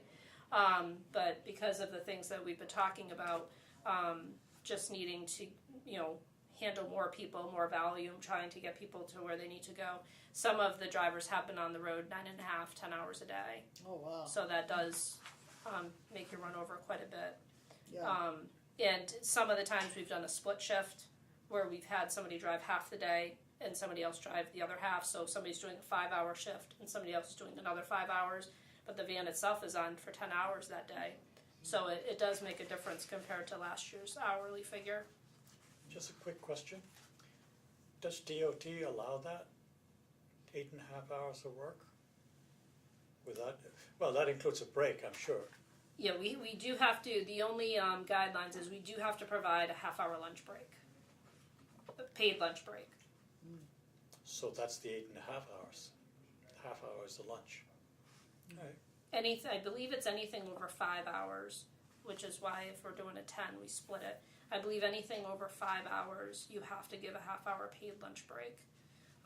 Cynthia would know better than I, because she goes to the various monthly meetings where the actual people overseeing the drivers have the guidelines they have to follow. But yeah, so they have been on the road more hours compared to last year. okay, anything else in transportation? It just shows you how much we need those vans, I tell you. Yeah, More and 'cause- more. Because obviously, having a van on the road for 10 hours isn't ideal. No. There should be, maybe one would be on the road for 6 and the other one's on the road for 5. And I think this is a data that we need to put to the finance committee also. Yeah, these are the kind of statistics, I think that, especially where we're asking for another van to really show where we need it, those are the kind of things that Jean was talking about too. So they don't have to go through, if we can just list a bullet kind of things, it's an easy for them just to look at, to get an overview of the whole thing. So he said, looking through page after page of it, as we know, if you've ever gone through those things, you do get Yeah. kind of, Especially numbers. yeah, they're crazy after a while, yeah, so. And one of the things actually Cynthia asked me to bring up, just because it kind of ties into something you had said after Jean's comment. The refused trips, we did have 2 in September. So we're currently, and then I think we had 8 for October. Yeah, we had 8. So our numbers are still much lower than last year, but one of the things that Cynthia said is a little misleading when she was giving me these figures is those are trips that we had to refuse because of volume, and she said, we're not counting trips that we have to refuse because they fall outside of business hours.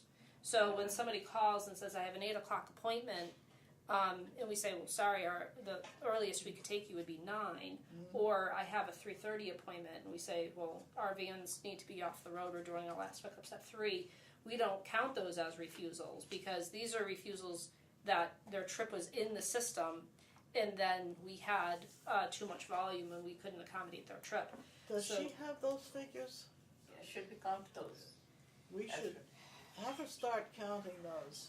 As Because refusals. we're looking, that's one of the reasons we want the 4th van, Exactly. is for those off hours. But it's tricky because, Cynthia was saying everybody kind of is not trained, that's probably not the right word, but knows we can only accommodate appointments from 9 to 3. So it would be hard to capture what kind of volume could we be doing if we were doing 8 to 4 or 8 to 5. So that was one of the things that Cynthia was saying.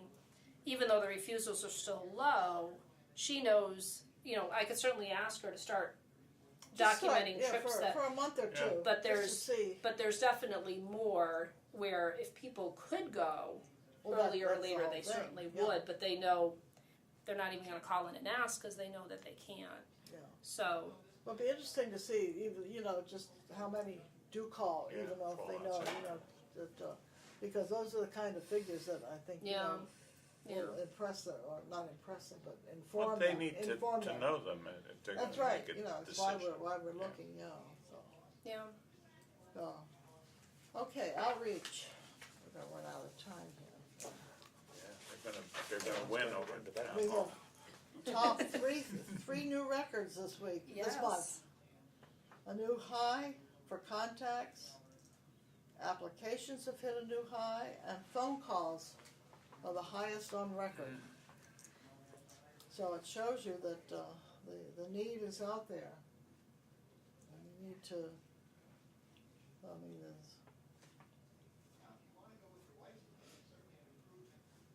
the FY19 year-to-date is higher than the others all told, so Yeah. already for contacts or referrals, or, well, not referrals quite, but And that's only with 1 quarter under our belt so far. yes. So you can tell that whether it's gonna be by the end of the year. Because already they're half hour for fuel assistance when the winter has not yet started. Yeah, so it just, and the emails have gone up tremendously. Yes. I'm glad to see that because it's a way for people to contact that maybe would not have before. And, so that's a good thing. So, and one thing that Walter had pointed out when he went over his stats with me is, how we had, I had asked him to break out any meetings that were dementia friendly Yes, related. yes. So you'll see that they've kind of, interestingly enough, gone down 4, 3, 2, 1 the last 4 months. But he's certainly still doing many dementia friendly related things. So he's not counting when he has the dementia friendly support group. He doesn't count that as a meeting. He, because that's just part of what he's doing in his job. So he's only breaking that out as under his meetings he, a formal meeting that okay. he attended. So he said that looks a little misleading because he's still doing The a kind of lot of things, dementia yeah. friendly activities, including the dementia friendly support group every month. But as far as actual meetings, those are just how they've broken out. And he feels a lot of them have gone down because, now we do have the additional memory cafe. Now we Yeah. are running the dementia friendly support group. So the meetings that we were running to discuss setting up those things aren't happening. Well, So happening, yeah. now they're just happening. Yeah. So one of the things that just real quickly about the dementia-friendly stuff, some kind of exciting things. MCOA has hired a dementia-friendly coordinator through a grant that they got from Tufts. And she actually spoke at a meeting we hosted here on Friday through WAGS, the Worcester Area Gerontological Society, that Walter belongs to. And so she was the speaker. And she said about half of the communities in Massachusetts have started some type of dementia-friendly efforts. So through the grant that Tufts is paying for her through MCOA, her goal is to get as many of those to be dementia-friendly communities as possible. So it's exciting that about half. And she said, but these are all over the place. Some are only just getting started. Some are bona fide, have their actual dementia-friendly certification. I would say we're probably about in the middle. You know, we're obviously not started out, but we're not officially a dementia-friendly community yet. So we're probably right in the middle. But so having her on as a coordinator now will hopefully help us get closer to that goal. And we also, as far as our dementia-friendly efforts, the residents at Orchard Grove is putting together a proposal for training in those sectors that we've been talking about for the dementia-friendly model, as far as training banks, the restaurant personnel. So they're putting together a proposal, and Walter and I have a meeting. Actually, it's tomorrow morning at 8 o'clock to receive that proposal from their representative at the residence and start dissecting that and see what the next steps are. And then along with the brochure that came out of the community partnership, because we had, I think you recall, we had been working on a dementia-friendly folder that Auburn had done. And the feedback we were getting for everybody was, you know, too overwhelming. Where do you put it? There's too much information. Just a quick brochure with some bullets. We haven't seen that yet. That's still Is that part of the grant? Yes, it was part of the grant efforts. The fire department is actually helping to pay for that too, out of a grant that they got. So good. there's kind of two different funds going on in there. If you could give that to us, that would be So- appreciated. See if you have Tuesday, if you could bring it. Okay. Yeah, we'd like to see that. When you say certified dementia-friendly town, do we have to go in for the certification? Yes, we would have to submit documentation, and then there's no cost to that though. Thankfully, that's all free.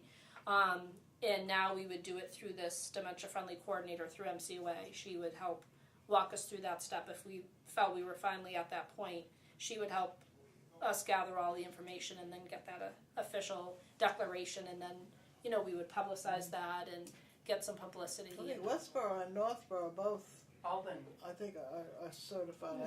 Northborough, Marlborough, Hudson, Auburn, I think are the ones closest to us right now. Westboro's probably working on it then, maybe, like we are. Yep, Westboro has just gotten started. And Grafton? I don't know about Grafton. I thought I'd read something about that, but I don't. But yeah, so Central Mass is in pretty good shape. Yes. Most of the communities are somewhere on that continuum. Yeah.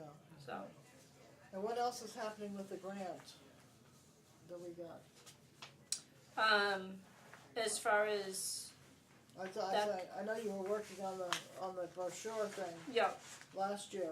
What's happening this year with the grant? just the training part that I mentioned, as far as the training materials that will go for. Okay. So that's what that proposal That's will what be. that's doing Yep. now. Yep. Okay, good. Yeah, I didn't even sure. The Memory Lane Cafe, Cliff, you want to comment or? Well, it's going. The attendances are up and down a little bit, but Yeah. that's expected at the start. Weren't here for the belly dancers, Oh, they were fantastic. but I heard it went well. They Yeah, They were very, very good. Yeah, Yeah. yeah. They're fun to watch. I've never seen them before, yeah. and it was really a fun time. I'm sorry I missed it. I really. Yeah, so but I'll have to have them back again. Norma came and said that was her alter ego. Yeah. is that? They actually have names. They actually have like these very exotic They names do, that yes. they call themselves when they dance. Professional names. I'm trying to think of Norma's name. I know, she's told me before. I know they told me, she told me, and I forget now what it is, you know. Great. So, and next Friday is, they're having crafts again, I think. There's a Yes, craft, yeah, I think Yes. that went over well So too. it should be, Yeah. it went over very well, very well, Yeah. so hopefully that'll work well, yes. Okay, good. Shashi, anything new on the, Well, on the technology side of it, things are somewhat at stalemate. I spoke to John briefly, John Covey, you know about that. Yeah. He's just lost somebody and he's trying to fill a tech position. So there's also a thing that because he was in a hurry, I really didn't understand, perhaps you do, as to whether there's funding coming from our budget or whether it's going to be under his budget, town budget. Do you know anything about that? I know that's one of the things that he's not sure as to how we should proceed either. So I don't know if that's something John and I will have to sit down with Kevin. That's what he and Kristen, suggested. Because obviously we want to put that into one of our budgets, or it might be kind of a mix. Maybe, we'll have stuff under our capital, but he'll have things under his operating. But yeah, we'll have to flesh that out either way so Yeah. that we can make sure it's all covered in the FY20 Yeah, request. meanwhile, the blue wires are exactly where they were many, many months ago. And the organ is still there, but let me ask you a question, Al. Maybe I should ask, do we really need 4 computers? Could we make do with the space we have and start out with maybe 2? the organ's gonna be moved. The Okay. organ's gonna be moved to where that other computer is on the other side of the window. Okay, So that computer's going back over by where the blue wires are. okay. So we have room for 4 computers now? The only thing is, Shashi, I don't see any lines waiting for people to sit on the computers. That's, well, now we're getting into some, they were intimidated before by persons unnamed who did not want them to do things without this particular person's supervision. Am I Yes. correct? Yes, very much so. Intimidation is the word. And I suspect that that person also deleted Oh, I see. the thing that I put on there, because my intent was to get Rogers Cafe in the morning, people to come and say, hey, here's a place to resolve your arguments. Yeah, they do have a lot. That's right. Serious discussions. Yeah. But here's a place where you can come here and sit down and query and look what's going on and talk about stuff. So, but with that intent, I had put it up there, a prototype of the user interface that you guys had all seen before. But one day I came in and it was gone. We had a volunteer that was going to try it out for us who had been interested in using the computer, so we thought, oh, this is perfect because we just happened to be over there measuring to see how much room we had to play with, and she came over and asked what we were doing, and so Shashi was all excited to show her, and then that's when we found out everything had been deleted. So, Has there been some way of resolving the issue that well, see, underlies this? if the new computers are in place, they will be directly connected to the town network, and then I could work out something with John whereby I would be the administrator, or we can get someone like Stacy to be the administrator, so that only the administrator can, delete files from it or whatever it is. Some kind of protection, virus protection and all that kind of stuff. And John is talking about having special software that will every time you shut the computer down and bring it back up, it'll put it back in the original condition so that whatever changes somebody else made goes away. Which is what the library uses. Which is, Yeah. make it similar to the library Yeah. computer. So all those things are out there. Now, I have an outline of a technology plan that I got from Ellen. Haven't done anything with it yet. I'm waiting for direction here because everything, like I said, is very nebulous. And until the budget and who's paying for what, and getting the stuff moved out and getting the connectors in place, and we're going to try, and at least for the first pass, I think we should just take the top shelf off and just use the table, because the height can be adjusted. All we need to get are 4 new chairs, with swivel I chairs. thought we were gonna order those. I thought last month we said we were gonna order those. Well, I brought in some catalogs, and Well, we talked about the desks. The chairs, I actually, I had mentioned how I had that meeting with Maria Smith. She actually has a lead on some chairs that she thinks that she can get us. So it was like, oh, We'll have her get it, we 'cause, can get no, free I chairs. thought we were That'd gonna, be great. when I left you last time, I thought we were gonna get those, order those. Well, we're gonna use the desks that we the have. desks that we have now, it has a superstructure that's screwed onto it For the monitor. for the monitor, but we don't really need that, because the newer computers all are adjustable, the height adjustable. Oh, So okay. you don't need to put it up there. The user can be, we can set it up to any height we want. So the desk can be used then? So the we desk don't can be need new reused. desks. Oh, okay, good. We already have 4 desks. And they're relatively new. They're Yeah. newer than the computers. Yeah. Well, that's not hard to do.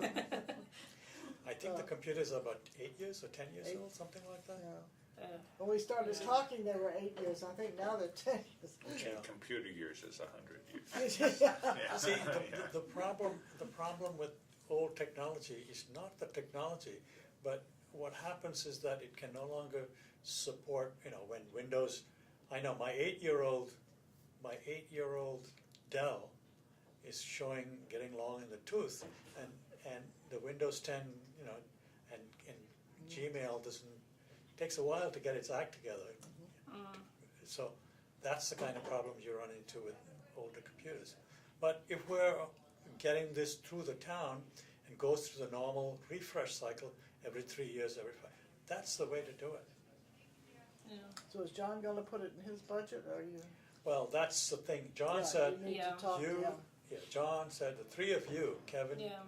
John, and you, are going to sit down and someday. So that someday we'll need to happen Before we soon. put the now that we, budget in, yeah. Well, Well, the thing is we'll it see. coming out of our budget? To me, it doesn't make sense to buy the hardware out of our budget, because you get a better price from going through they're refreshing all the town computers. I suspect it's probably going to be some type of, again, hybrid where some of it is going to come from our capital or operating and some out of IT's, would be my guess. Is probably the best way. We'll have to see. So, do you feel that, I'm continuing to work on refining that thing that I showed you, but do you feel the need that somehow we should, in the meantime, put something on these computers and whoever it is, find some Only- way of, I would just say only if there's a way that we can make sure that they're not deleted again. okay. Can we hook them up now? I mean, if we get the chairs, are they all ready to be hooked up? I mean, is it? No, because until you put you mean the new computers? No, these we have. These are already connected to the Wi-Fi. They don't use hardwired. The blue wires are Okay, for the so new that's for the computers. new- those are the- okay, Yeah, the blue okay, I got wires you. cannot be hooked up until they're terminated.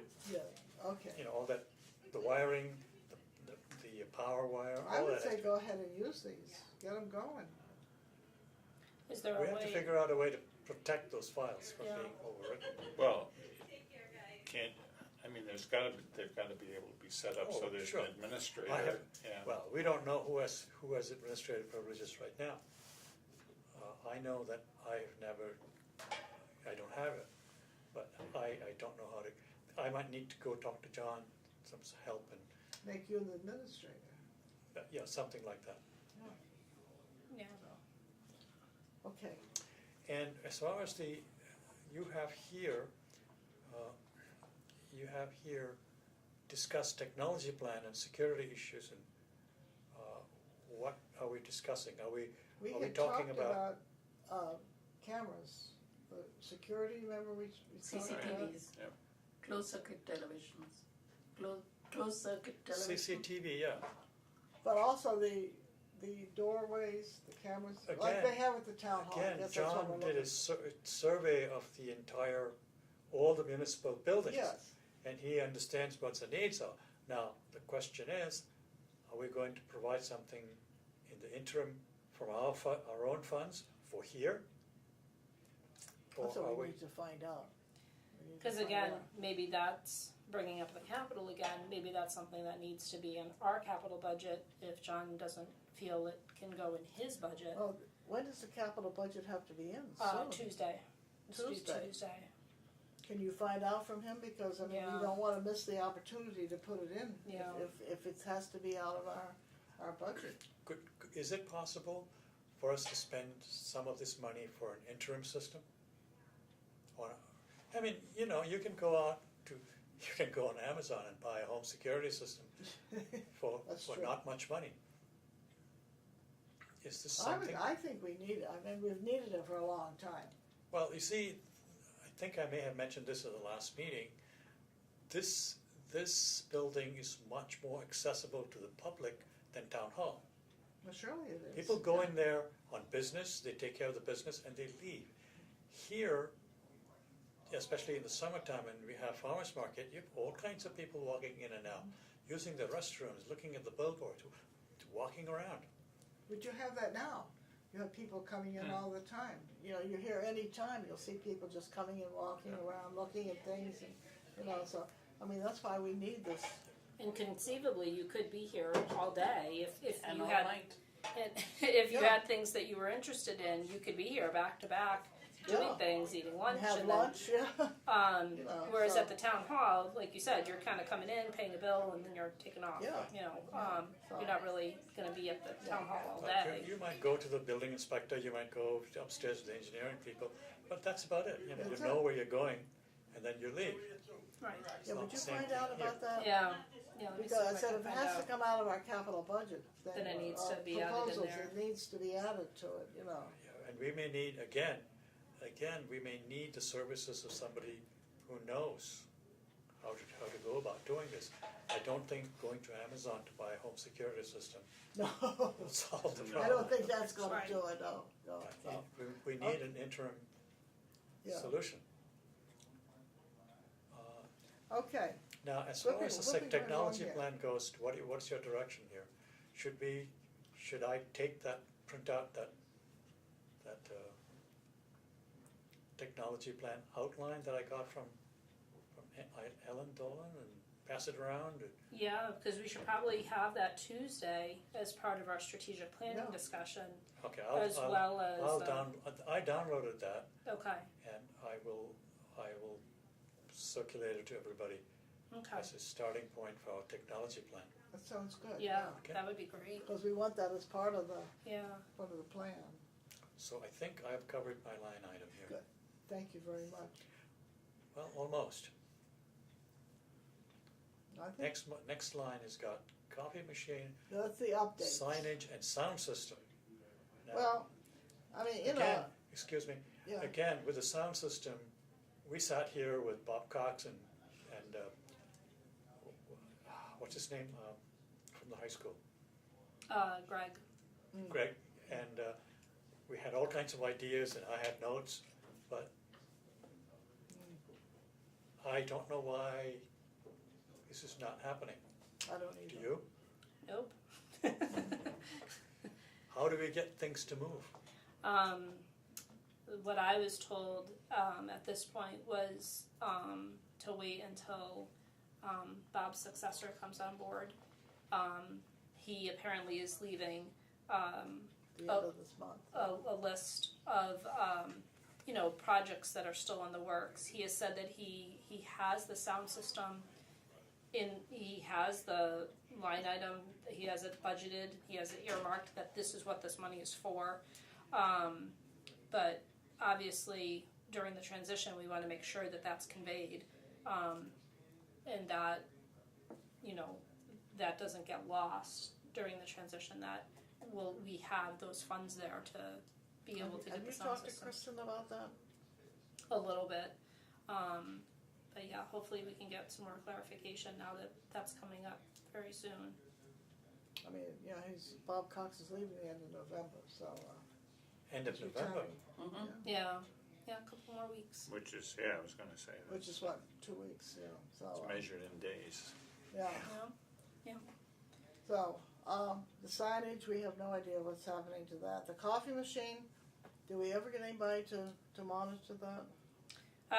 We're doing better at working with that with the kitchen. We've come up with a system to Okay, restock it. Good, Now we're just working on speaking of signage for that, so it'll be easier to use. We've taken turns doing a few little tutorials with people, so we know we have a better idea of what we want to label and what kind of directions we want to put up there. So hopefully that'll be. Yeah, Are we going to done put up a donation box next to it? Yeah, we're just gonna have to make sure that that's secure, so that it's small and discreet, but not Nobody- something anybody could just kind of You walk can only away. put in and you can't take out of, yes. yeah, or take the whole thing, Right. Yeah, stick it in their pocket, Right. yes, which has happened too. So right now, people have just been coming up to the front desk, and we have an envelope that we lock up. But, So- yesterday afternoon, we played around with it, and there were only certain amount of, how do I want to word this, are there other pods other than the ones that are in that little drawer? We have a basket, and we have that drawer. So I guess I think she there's was 8 looking for hazelnut or something like that. We found light roast, medium roast, dark roast. I guess when you get too picky. I know, and I said, I don't know, I have no idea about what's there. Yeah, this isn't Starbucks. Well, I know that you can order like an assortment. So what we might want to have on the sign is have the assortment available in the office, and just say if you'd like something that's not available here. Okay, go to that's the what office I type told of her, I thing. said, I didn't know, Yeah. that I would ask and find out, and I didn't see any tea any place. Did you any tea pods? Yeah, there should have been some tea. Hot chocolate. There. Chocolate. We have Hot chocolate, we have yes. peppermint hot chocolate because I've had 2 cups of it so far in the past Is week. that in there? Peppermint hot chocolate? toddies. Yes. Oh, no, I Very made that. Oh, it's good. I think It's we'll very draw good. the line That's there. Yeah, marshmallows too? Okay. No, you bring your own marshmallows. Actually, We're running out of time this here. this leads up to the next item, which is a bone that I like, the big greeters.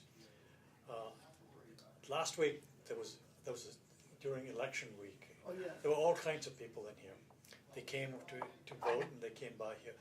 And I was doing Meals on Wheels, and all kinds of people kept stopping me to ask directions for this and that and whatnot. And we could definitely have used greeters that day. And it's not just election day, it's most days. I Yeah. see people looking around. Now, that being said, I have to also complain that a friend of mine actually came here to ask directions, not to ask for the start time for bridge or something like that. And she was given the wrong information by the person at the gate. It was the schedule. At She the was front given desk? and told her that the start time was 2:00 and it was really 1:30 or something like that. Oh no. So it seems as though not only do we need greeters, we need people who are knowledgeable, like schedule-wise, what's going on. Yeah. There should be a printout on each of their seats about when the time for the activities are, so that Well, can they refer to it. have there's a master newsletter at each station, that's marked up and highlighted for different things and how things correspond into the sign up sheets and so on. So this was somebody at the front desk that gave out the wrong information? Yeah, but it didn't matter because she came back and things got sorted out. But because my friend was persistent, but yeah, so. But this- Well, I think that's So, something yeah, that needs we'll to have be to talk about addressed, that. yeah. And if we could talk offline about that, if I could find out the day, that would be helpful, because we can, Okay. but we can talk about that Yeah, offline. yeah. That way we can try to hone in and make sure if it's one particular person that might have been confused or messed up, we can follow up with that receptionist and make sure that's, they're corrected. Okay, very quickly, nothing for the Friends particularly. They're selling their calendars for $10. They're wonderful presents for the holidays. If anybody wants to, they're adorable. And all the grandchildren and the dogs and the cats and the things. It's a beautiful, beautiful calendar. We got the town hall turkeys in there. Oh, that's right. I forgot about that. Good. The Building Oversight Committee, I think I sent you all the report from the, there were just a few things that Sharon, very quickly Sharon, a couple words. All right, so the 4 questions that says questions for the board to answer were the handicap signs that were removed from the farmer's market used in the parking lot. Those are the property of parks for special events, because those aren't handicap parking spots, so those were just designated as handicap parking spots during the farmer's market. So those are under the auspices of parks for their special events, so they have them in their possession. Okay. The tall blue shelf that was in the women's handicap stall, still MIA. We're not sure what happened to it. It was moved when those floors were scrubbed in the bathroom. Unfortunately, the mirror was also broken from the vibrations of the machines they were using to strip that off. So there's no mirror there anymore. So we're not sure what happened to the shelf. So we're still trying to track that down. With the painting, that's something that, again, is on that transition list for Bob Cox.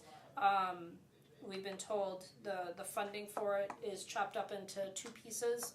And so the person that's been doing the painting is just wrapping up. So the offices, this room, the consultation room, and the bathroom hallway will all be on that second part of the painting, because it's more small space, and we would have to move a lot of things and vacate things, where this has been mostly just the big rooms in the hallway. So we're not sure when that's happening. So that'll be something that, again, if we sit down with the new person, we can get a good schedule on that. And for the floor of the craft room, when they moved the cabinets to paint behind that wall, they saw that there was some staining on the floor from the cabinets because they're metal. So Public Buildings had tried to see if they could get the rust out of those tiles, but they weren't very successful. They're hoping the next time they strip and wax the floors, maybe more of it will come up. But it's possible it might have been permanently stained from the rust. So I know somebody a user from the craft room had asked if perhaps the cabinet should be on a rubber mat to further Preventative. right. But Bob Cox had said it really wouldn't make sense, because if it's already stained, if it can't come up, it really won't make that much of a difference. And then it might make trying to strip and wax the floors that much more cumbersome. So we'll have to see what happens the next few times that it's stripped and waxed, which happens every 6 months. So that might start to come up. We'll keep our fingers crossed. But it's only noticeable if you move the cabinets. So because they had to move them to paint behind them, that's when it became evident. So that's the scoop with that. They had 4 special requests. The toilet splashing in the ladies' room. The Yeah. painted wall request. Can you explain that? That didn't come through as an openable document. It just noted that there was an There was, attachment. right. It's not just, as I guess this isn't happening in the men's room, but maybe it is, I don't know, but in the ladies' room, they specified that it was just 1 toilet, and it's definitely not. There's at least 2 that I know of. But for some reason, sometimes when you flush it, it actually splashes Oh, and nice. goes on the floor, which then can make it slippery, Yeah. the wall. It can make the person I was going to get wet. say, on the person, yeah. So they had wondered if there was a water pressure issue there. So it's something that needs to be looked at. And sometimes the piping there will sweat, so they'll be dripping, down that pipe and then again onto the floor. So we want to again make sure Who's there's no going to look slipping. at that? It'll have to be Public Buildings to see what's happening there. Are they aware of it? I know we have brought it up to them in the past, and it's something that the cleaning person has complained about too, because they, when they're cleaning, they have to be careful with the chemicals. Maybe an extra little word to them would Yeah. be. Well, because all of these I'll be having to pass on to Public Buildings anyway, because these are all things that fall under them. Yeah, the painted wall, that's people putting things on the wall, taping things on the wall, and which they're not supposed to do. I think basically we need to look at all the bulletin boards and get some bigger bulletin boards, like the one for the movie, the big one down there. Cause it really, we have this one, but in the main lobby there's just a little teeny, you know, and so people just tack them on the wall. So I took a picture when I went for the grant training back in the spring. I forget which COA I was at. It was past Springfield. I took a picture of that spinning Oh, yes, yes. bulletin board. So that might be something that we might want to look into too, Yeah. to have in one of the vestibules or the lobby. The furniture storage, It's the patio, Oh, the the patio patio. furniture. yeah. Then that's usually something they request annually because obviously you get too much snow, too much ice. We don't want those, glass tabletops cracking or breaking because then the table would be a mess. The umbrellas, obviously, because those are They could new bring this year. those in. Those And umbrellas also need to be brought the in. pad, they got the special container for the chair pads, so those are all taken care of, Yep. yeah. The puzzles, that's another thing. Mm. I guess they want a shelf or bookcase or something to put the puzzles in. They're very popular, Yeah, they turn over quickly, yeah, so, but they don't Those want them are- stacked too high because then you've got a well, this avalanche is, condition. nobody can reach them up there. You know, Yeah, nobody no. can, you don't want anybody climbing on anything, Well, that's I for know sure, there's too, so. a little place to put a hat. Yeah. I'll get back to Lily and I'll send her an email and tell her what we talked about, what some of the answers to these questions are. And then in regard to her footnote there about the chairs, our Oh, chair yes. count is down nearly 25%. So that's something that, again, we're not sure how many. Number one, how many chairs we should order, and number two, how we might want to break that up. Is that something that we might want to pay for out of the formula? Ask the friends to pay for half. We pay for half.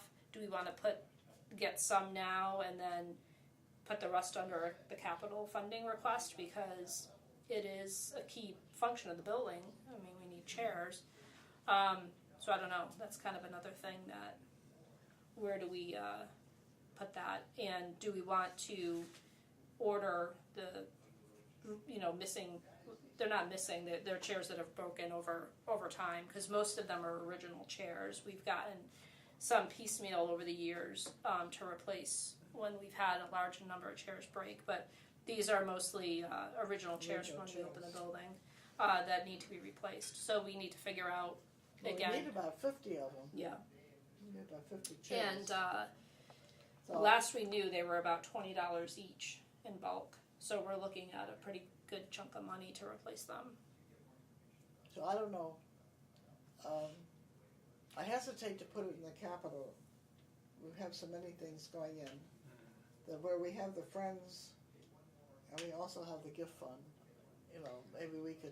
And if we're going to be moving things out of the formula, I said if we could get the salaries out of the formula, it would be a great place to. I mean, there's so many places we can use that formula money. Right.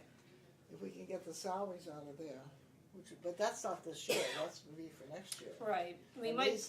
and I don't know if we can wait to get these. We could probably. We probably should get about 20 for now.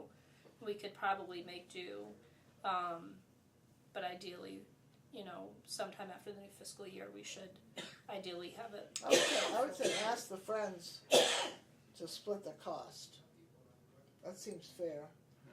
Half from the friends and half from us. For about 20 to Does get that us up sound to good? So I think each of us so. pay 10, which would be $500. Yeah. That sounds reasonable. Reasonable. Okay. Okay. Good. Okay.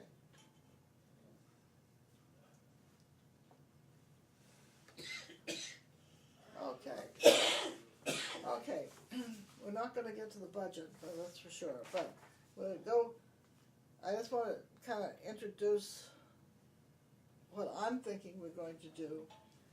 The capital budget things we know: the feasibility study, the new van, the new computers, and the maintenance of the computers, and the security cameras. 2, 3, 4. We have 5 items instead of 4. And our large display screen that we want in the Again, front. that's on that thing that we discussed with Bob Cox. Yeah. So, But we it's want on one- the list. But this is the one on the, Well, we can in the negotiate hall, that, we can change that. instead of the one instead of in the dining Instead room. of in the dining room, we could have it outside. Put it in the hallway, yeah. Because nothing is etched in stone yet. No. So, But those have to go in Tuesday, so, I don't know if there's anything else that you can, I think we can have background, justify every one of these with good background information. And, the budget discussion, we talked about. Excuse me, Yes. I'm a little confused. The 4 items in the capital budget request, they have to be in by when? Tuesday. So do we have dollar values for any of these to put in there?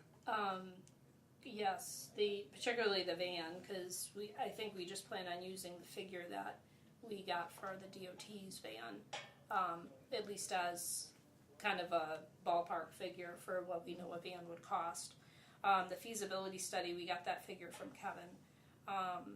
And then the other items would come from John in determining, again, who's going to put them in the budget, him or us, or a split. Okay. Because when we had that meeting with Bob Cox and Greg Marceau, we did not talk about dollars and budget, because he was going to go look up whatever the standard things. So how are we going to get that information? Supposedly Bob had it from him, Oh, okay. but So Bob already has the numbers. I believe the last time we talked about it, he did. We'll have to find out before Yeah. Tuesday, Yeah. yeah, so, but the large screen display, then we don't need to make a separate request? I'm not sure, because see, So that's all in that, I would say put it in anyhow.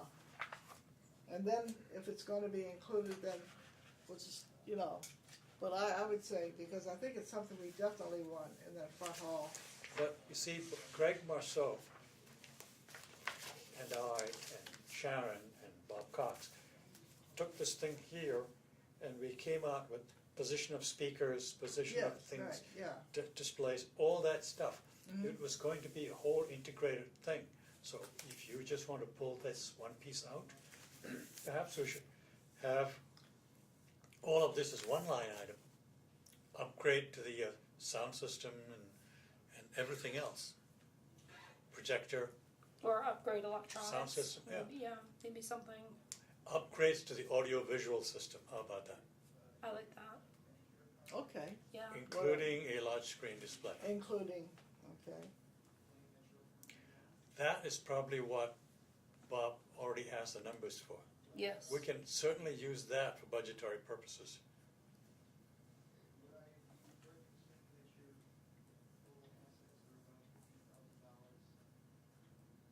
okay. I like that. I think that sounds good.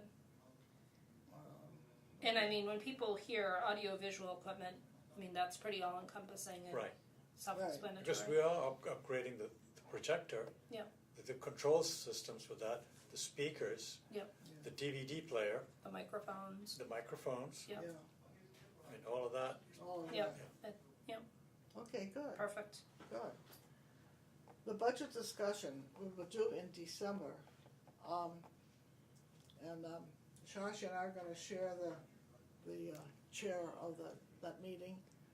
So I'd like to do the budget discussion first, the first part of the meeting, if that's okay, because I think that's gonna be second our that. major discussion that day. We wanna get the major part out. By that time, we should have a format, from Sharon. She sent out a partial kind of idea kind of thing, that if we have these things, definitely. The Meals on Wheels stipend, we've talked about increasing that, Why are we being increasing that? because it needs increasing. Well, we did you did a survey, and some communities actually don't Well, some, have a stipend. no, I know Yeah. that, but others have. But even that was I a don't few think years there's ago. been a complaint from any of the drivers. No, but I think, for what you do, I think you definitely need. No, I think there are complaints From the drivers? from the drivers. I mean, they say, oh, they just pay us this much. Yeah, yeah. So I Well- think, I think it's And something I that, don't think it's fair. I don't it- either. Well, in The amount that they're given, I don't think it's fair. The mileage reimbursement increased back in July to 44 cents a mile, and if you look at Meals on Wheels that way, we're just paying a flat rate of $5. So, I mean, not even 8 miles. So That doesn't we even know our get you Meals down on Wheels to drivers Route are 9 doing more and than 8 back. miles. Well, it depends on the route, because some of them are really scattered and some of them are very localized. So all routes are But not it's equal. still, but it's still your time that's involved, and Yeah, it's but, worth, it's worth volunteer a little work. more than $5. It's volunteer work. Yeah. But anyhow, we're gonna look into it, but that's one of the things we want to talk about. And also, we have the maintenance of the computers in our capital Well, budget, that's something that, but it has to be worked out. So these are the two areas that we wanna, The Well, too. the purchase of the computers would be under capital. The maintenance would go under operational. yeah. but the thing is, it has to be a line item. It show up on John Covey's maintenance budget, because he's got to write a purchase order. Right. Or we have to write a purchase order to Yeah. him to buy all these services from Cellco. So this is, I mean, it's got to be, but I think if we put it in, and then we can talk about it and decide. Put Exactly. it in first, and then we'll see what we can, but these are the kind of things we're gonna be talking about in December. And I'm trying to think of what we just talked about, that we're gonna put in there. Oh, the salaries, I'm sorry, my mind went blank for a minute. The salaries of, that are under the formula grant now. To put them in the budget, the town budget. It's my feeling that if you work for the town, you should be paid by the town. And, I mean, they're part-time jobs, there's no benefits involved in it. I don't know how it goes, I don't know the process, but I think if we put in for a request to see. And we have a half position that's been approved that has not been filled. I'm inclined to maybe ask to make that a full-time position, add another half to it. Think Why not? about it. Why not? Well, that's, All they can do is refuse. right, It is something that's already on Kevin and Kristen's radar, because in my weekly supervision with Kristen, that's something that we've been discussing. And that's one reason why, when he came and met with the board and was talking about, the history of the creation of this halftime position and where did it come from, and learning that it was to kind of help offset the budget cut we had Yeah. when we lost our full-time person, and he Yeah. was the one who said, well, why don't we reinstate the full-time person? And then we had the discussion of, but who would that be? Should it really be outreach, or should it be another clerical position? So those are things that he and Kristen and I are continuing to discuss. So I think that would definitely be very appropriate, because I think he's leaning toward that way anyway, oh, good. just needing to figure out which makes more sense immediately. And where do we see the most need The need, yeah. for full-time outreach, or another full-time office person? Yeah. I don't know. But so, I mean, these are the things that we're gonna discuss, because we don't know, have you gotten, when it has to be in, when is the budget? I didn't look at that packet yet. Kevin just sent it out yesterday afternoon, and I asked if I'd be able to share that with you, and he said yes. So I'll forward that to you, so that you'll Good. have time to look it over before Tuesday. But it's like a 56-page packet. Oh, But it's all the guidelines and Yeah. his preliminary projections and things like that. but I think, that we'd like to have pretty much the budget pretty much finalized in December. And then in January, if we get a chance, I don't know, last year they met with you in December. So I don't know if he's meeting with the department heads in December. If so, then we have to have it finalized at our December meeting, so we'll know more. We'll look through that Yeah. 96 pages and see. But these are things where I think and following through, but come think about it between now and you can email us if you have any suggestions. I have one question. Maintenance of the town website, because the COA website needs to be updated, and then somebody has to keep it up to date. And Stacy's name was suggested, and I don't know if she did any work. She's going to talk to you for some extra hours to do that. She could do it from home. Where are we with that? Any? Still talking about it. That was one thing, again, that I've been talking about with Kevin and Kristen, is until we make a decision as to what we're going to do, is that something we can do in the interim? can we just increase some hours, even if it's, you know, both Stacy and Walter, can we increase both of their hours for now? Is that allowable where they're part-time? Because that would put them over, Put them over. right, Oh, yeah. the benefit rate in, even though neither of them would be interested in taking benefits. Kevin was checking on his end, how that would work. It might be easier with Stacy where she's through the formula versus Walter where he's through the town. So I don't know, but that's something that's still in the works. Because the town website is terribly out of date. Yes. Yeah. There's a lot of stuff in there that not up to what we're doing.